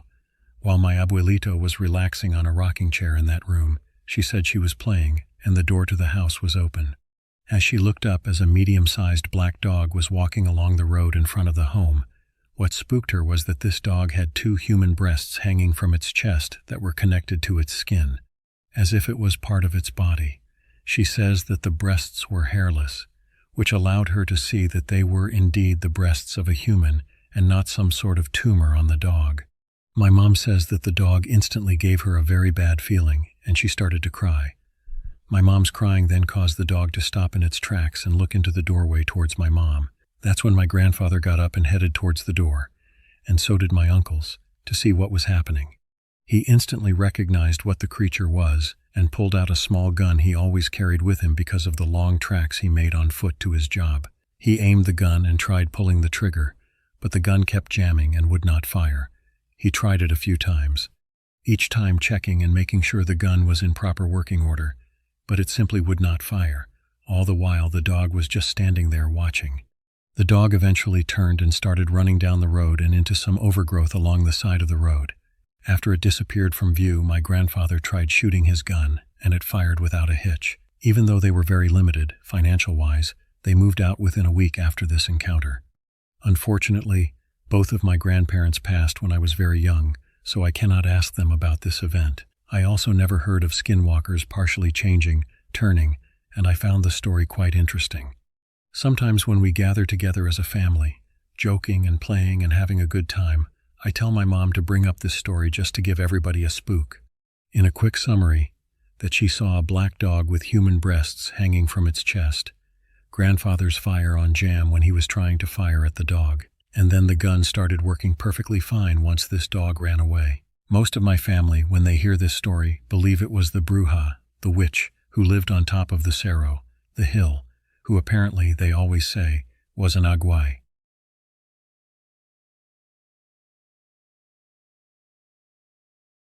In Arizona, there is an older woman who lives not far from my grandmother's house.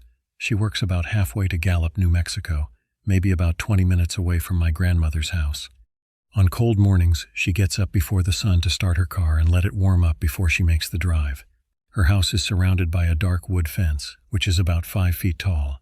This one morning, as she is making her way out to the car, she hears voices that seem to be chanting and giggling. She thinks they are coming from over by this low hill to the east of her house and back from the road. She walks over to the fence and takes a look, but it's still dark, and the hill is covered with trees and bushes. She doesn't see anything or anyone, and the voices have stopped. She doesn't give it another thought.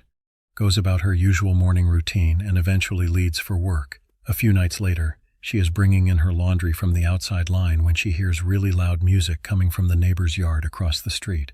She decides to be nosy and walks over to the fence to see which one of the boys it is, thinking that maybe she can ask him to lower the volume some. Just as she gets to the fence, she sees a dark figure step from the trees on that low hill and make its way down towards the street. It's moving kind of funny, as if it's not accustomed to its own body. She screams, and it starts to run really fast towards the young man playing the boombox. He must have heard her, because she says he lowered the volume. However, when she turns back around to see where the figure has gone to, it's now gone. She says that she was turning, that it was a skinwalker.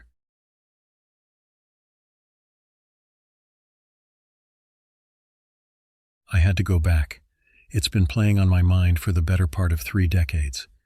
I had tried to forget most of my time there on the farm. There were mostly horrible memories, but bits and pieces of those horrible memories kept finding their way back to me as I grew older, and they left behind a question that I need answered. Could such evil and terrible things exist in this world?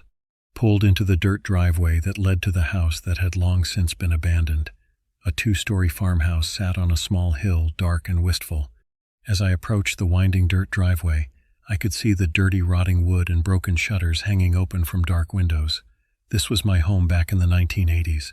I grew up there. I had left when I was 9. It was a small farm, only one cornfield, small enough that my father could work it alone with some leased machinery. Even though the land was small, he made a good amount of money from it. The farm was different, strange. The land is ripe for growing. Dad had said to me once, he pulled a scarecrow from the equipment shed that sat next to the cornfield. There were 4 scarecrows. Dad would set them up just after the field was sold in for growing season. They would always go up in some sort of diamond shape. The first one he would hammer in at the north end of the field, the second one to the west end, third one to the east, and the fourth one to the south end. I had always wondered why he didn't hammer in the west end scarecrow last. It was the one closest to the house, but things had to be done a certain way on that farm. You'll see, that said, it's a special land, real special. The crops are off the charts for the size of the field. Stop throwing that football about and listen up to me. I did what he said and followed him behind closely as he dragged the scarecrow to the south end of the field. The butt of the scarecrow's stake dragged through the dirt, kicking up a bunch of dust. I listened carefully to Dad. Whenever he would tell you something, he only spoke kindly once, and if he had to tell you twice, well, "This is going to be your farm one day," Dad said. He drove the scarecrow's stake into the ground. "Soon, not this harvest season, but maybe the next. I'm going to show you how things work around here, little by little." He then hammered the top of the stake that ran off the back of the scarecrow like a spine. I flinched at each of the 4 cracking shots. When he was done, he wiped the sweat off his brow and turned to me, his brooding figure silhouetted by the low afternoon sun. "This land's good to me, real good." He smiled. "He just need the right stuff." With that, he started back towards the house. I stood there for a moment, staring up at the scarecrow, its featureless straw face framed by a hood that was fashioned out of a rag burlap sack, strands of straw poking from its head fluttering the gentle breeze. Something in my stomach turned over. I never did like these things. The trunk of my rental car. I pulled out a shovel, then closed the trunk again. I looked out over the field. It was barren now. The soil had been untouched for decades. The equipment shed was far to my right, on the east side of the field. It looked just like the house. The roof had been partially caved in, and the wall planks were warped in places. A chain fastened by 2 heavy-duty padlocks locked the doors. I gulped and swallowed. I prayed they were not in there. I started towards the farmhouse. The pylons were still out, on afternoons in the growing season, and just as the sun turned orange and started to set, Dad would hammer in 10 4-foot wooden pylons around the house and then take them down first thing in the morning. The pylons had carvings on them, strange symbols that looked similar to what you would see on a totem pole. "What are those symbols?" I had asked once. "I'll tell you one day." But you're not ready to know yet. When the pylons and scarecrows were out, Dad had a strict rule. I had to come inside when the bottom of the sun touched the horizon. One afternoon I had spent too long playing outside. The sun was a big semicircle. It was peeking over the horizon line. But I didn't care that day. I was having too much fun and was feeling a bit like a rebel, so I just played. I was throwing Hail Mary passes to myself down the driveway. In my head I was the star quarterback of my favorite team, the New England Patriots. I always wanted to be like Dan Marino. Even though he was a Dolphin player and a division rifle, he was still my favorite player. The high-flying, gun-slinging star quarterback that could throw the ball 80 yards through the air. Yeah, that was me in my dreams. But the truth is, I never had the talent for the game. Oh well. But that afternoon, I threw the ball in the air and took off underneath it. Timmy Brentwood throws the pass high and long. I shouted. I watched the wobbly spiral descend, and at full sprint, I stuck out my hands and I caught it. And he's got it. He's at the 10th, the 5th, touchdown. I spiked the ball into the 3rd. Timothy Brentwood throws the last-second winning touchdown pass in the Super Bowl. The greatest quarterback to ever, Timmy, my dad says sternly from the porch. I came crashing back to reality. What's the rule? Inside before sundown. Get a move on. Anger suddenly burned at the base of my chest. He was always bossing me around. I was always doing what he wanted. I always had to listen to him. He never listened to me. I was always meek and good and followed his orders. I never got what I wanted. So he could get screwed as far as I was concerned. Just this once. No. I don't want to. I actually said it, with all the misplaced confidence of a child being a rebel. I want to keep playing. Dad stomped down the porch with purpose. He spoke through grated teeth. His veins and tendons were bulging from his neck. "If I have to go out there and get you, boy." My heart froze. The confidence and anger melted away as quickly as it came. Now, I was only scared. I started back to the house, running past the pylons that we had set earlier in the afternoon. At the base of the steps, he grabbed me by my wrist and dragged me up then without my feet touching the wood. He put me back down on the porch and grasped my shoulders tightly. He dropped his face to mine. "You listen to me when I tell you to do something." Then I got a hard clip over my ear. My ear went numb and started ringing with a high-pitched sound. My eyes swelled with tears. I looked at him stunned. This wasn't the first time I had been hit, but it was the first time I was hit over the head. "I go to bed, right now, without supper." Without saying anything, I ran inside. I slammed my door and crawled under the covers. I buried my face into the pillow, and only then did I cry. Past the pylons that had been remaining there for all these years. Some of them still stood, others were down. They were old now, blackened with mold and weather. The wood split and the carvings faded. I walked up the porch steps that said their old age. For a moment I stood at the front door. Tears started stinging the back of my eyes. It was not the house I had come back for. It was what was in the field that I needed to see. But it was the home that I wanted to see. Because there were other bad memories. There were still some of them that were good. The hinges whined as I pushed the door open. The house was exactly as I remember. Untouched from that last dreadful night that I spent here all those years ago. The night that we had to leave. Only now, the homeless cake with dust and mold cobwebs had collected in the corners. The wallpaper had peeled in the sheets off the wall. All these artifacts of neglect and abandonment. The TV was still there, gray with thick dust. Tears streamed down my face as I stood in the living room, the furniture standing around me like ruins. Every Sunday morning we would sit together there. I was able to watch Looney Tunes on the TV as Dad would sit in his recliner, reading the paper or a book, and Mom would make us her famous pancakes. No one could or ever will make them like Mom could. They were thick and fluffy, served with a generous amount of maple syrup. If we were lucky, she would add some chocolate chips and serve with some ice cream. That was the best. When she was done cooking, she would come through from the kitchen with 2 plates stacked high with pancakes. She would give one to Dad with a kiss and one to me with my own peck on the cheek. Then she would get her plate and join us in the living room. I would cuddle up next to her on the sofa. We would sit together to enjoy her pancakes and watch cartoons. It was the only time during the week that everything didn't feel so cold. The one time that Dad didn't feel so distant. The one time I was not scared of him. The one time he would actually have a conversation with Mom and me. Instead of just talking in short and simple sentences or barking out commands, those were the only times that we were a real family. I wiped my tears with my sleeve and walked outside, leaving the home behind for the last time. I waded out into the field, the soil hard beneath my boots. I could feel the spirit of the field, with some satisfaction. I felt it was weak. Dad had called it special. I would call it evil. The night Dad had sent me to bed with a clip over the ear and no supper, Mom had come up with some soup and a glass of soda. She handed it to me with a kiss on the forehead. The mother came, let her child go hungry. She said, "It goes against all my nature. Thanks, Mom. I know he's rough, but try not to get too mad at him. He does worry for you, that's all. I don't care. I hate him." She sighed and looked away, then ruffled my hair and gave me a smile. "He does what he can to provide. Just leave the bow and glass on the nightstand. I'll come in later and take it to the kitchen." She got up and walked to the door, stopping to say, "I love you. I love you too, Mom," I said, and she left the room. Later that night, I had awoken suddenly. I sat upright, my football. I had left it outside that afternoon. It was my only ball. It was just sitting out there. Plain I stayed down the driveway. If one of the older kids, the neighbors from a few miles down the road, if they saw it the next morning, they would surely steal it, if it wasn't already stolen. And if they stole it, my dad wasn't going to buy me another. I could already hear his lecture in my head. Let it be a lesson learned. If you don't take care of your things, they're not going to take care of you, he would always say. I creeped to my door, eased it open, and peeked around the corner to my parents' room down the hall. The door was shut, and the house dark and quiet. Perfect.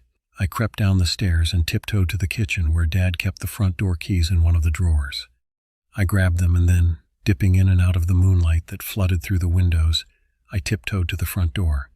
I eased back the deadbolt as slowly and quietly as I could. They drew back with a faint click. I waited nervously after each one clicked back, waiting for my parents' door to fly open, with my father's heavy footsteps tumbling out like a madman, but they never came. I opened the door and stepped down into the porch. My boss sat 15 yards away, looking lonely in the driveway. I was ready to make a mad dash for it. Run over, pick it up, run back, lock the doors, sneak back to my room and go to bed. They wouldn't find out.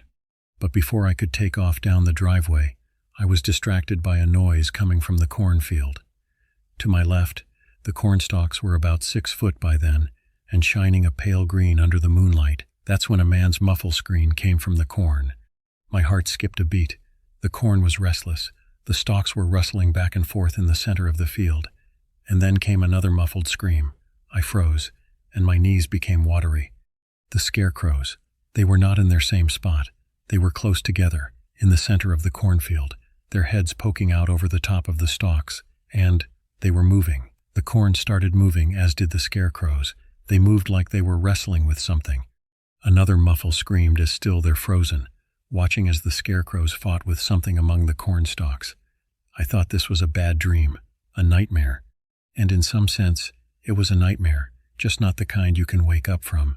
The muffle screamed, cut off. The scarecrows froze for a moment. Their hoods started ruffling gently in the breeze. Their heads were shifting, and their straw faces, featureless but somehow ingrained with hatred, settled on me. I was looking at something that I shouldn't be looking at. A shiver went down my spine. I was about to scream when a hand grabbed the back of my collar and pulled me backwards into the house. I was flung to the ground by Dad. He stepped around me and slammed the door shut, then locked the 2 deadbolts. I waited for Dad to turn around with a look of rage. But what I saw scared me worse. He had looked at me not with anger, but with fear. It was the first time I had seen him scared, and I would see him this scared only once more. Just a few weeks later, I started to cry. Seeing him scared had scared me more than his rage ever could have. "It's okay. It's all right," he said. "You're okay, Timmy." He bent down and scooped me up. He carried me to my room as I cried, and he tucked me into bed, saying the same thing again. "You're okay to me. You're going to be fine." A murder of crows flew overhead, moving strangely silent. I stood in the middle of the field, the once rich soil now sick, and there was something else too. It was rumbling slightly, as if it were hungry. Already my shoveling paused. I asked myself, do I already want to do this? What is the point of it? What would it change? Nothing. So why did I come back? Foreclosure. That was why the nightmares would continue, the anxiety would persist, and my soul would continue to whittle and see from wounds that wandering fingers of thou kept prodding open. I had to see if it was all real. I couldn't let questions linger. Could such horrible things exist in this world, or were my memories simply warped and exaggerated with time? So did I want to do this? The answer was always yes. The answer was always that. I should have come back years ago. Maybe then I wouldn't have suffered for so long. Closure, that's what I needed. I pierced the soil with my shovel. My door burst open in the middle of the night. Dad was in the doorway with a rifle slung over his shoulder. "We need to go," he said.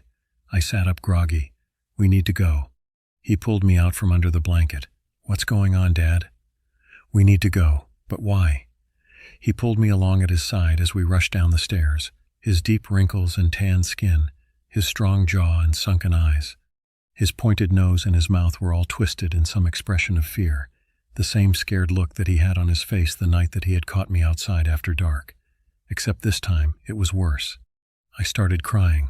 "Dad, where's Mom?" "I thought I did everything right," he said. "I don't know what I did wrong. Maybe the pylons." The front door was already hanging open when he dragged me through it. Outside, the porn was restless again. "Not sure what I did wrong," Dad said. "Not sure how I didn't hear them come in." Dad dragged me to the pickup truck in the driveway. A woman's muffled screams came from the corn.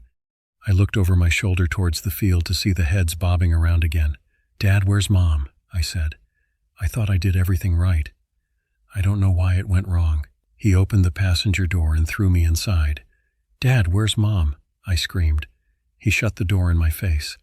He walked around the front of the truck, and for a moment he paused to look back at the field and the scarecrows.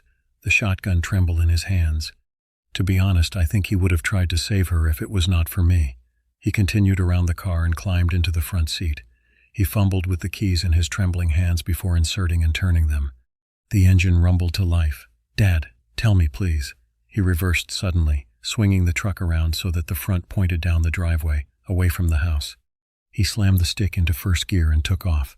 The dirt underneath the truck went everywhere. That's when my dad began to say, "I'm sorry. I don't know what I did. I thought I did everything right. I'm sorry, Tim, Sarah. So sorry." I cowered back into my seat, feeling the car bounce over the bumpy road as we fled.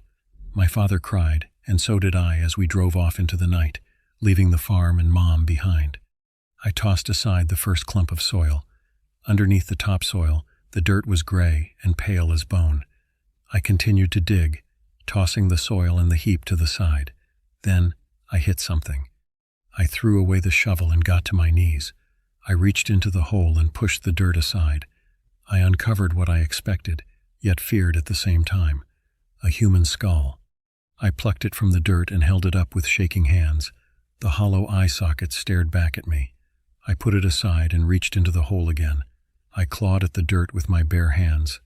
There were more bones, skulls and hands and all types of bones. I pawed and pawed at the dirt. I dug until my fingernails were torn clean off. It was true. It was all true. There is evil in this world. My memories had not lied. I fell back on my ass, exhausted, terrified, despair. A pile had formed around me. So many skulls, so many bones, all from the souls that had fed the soil.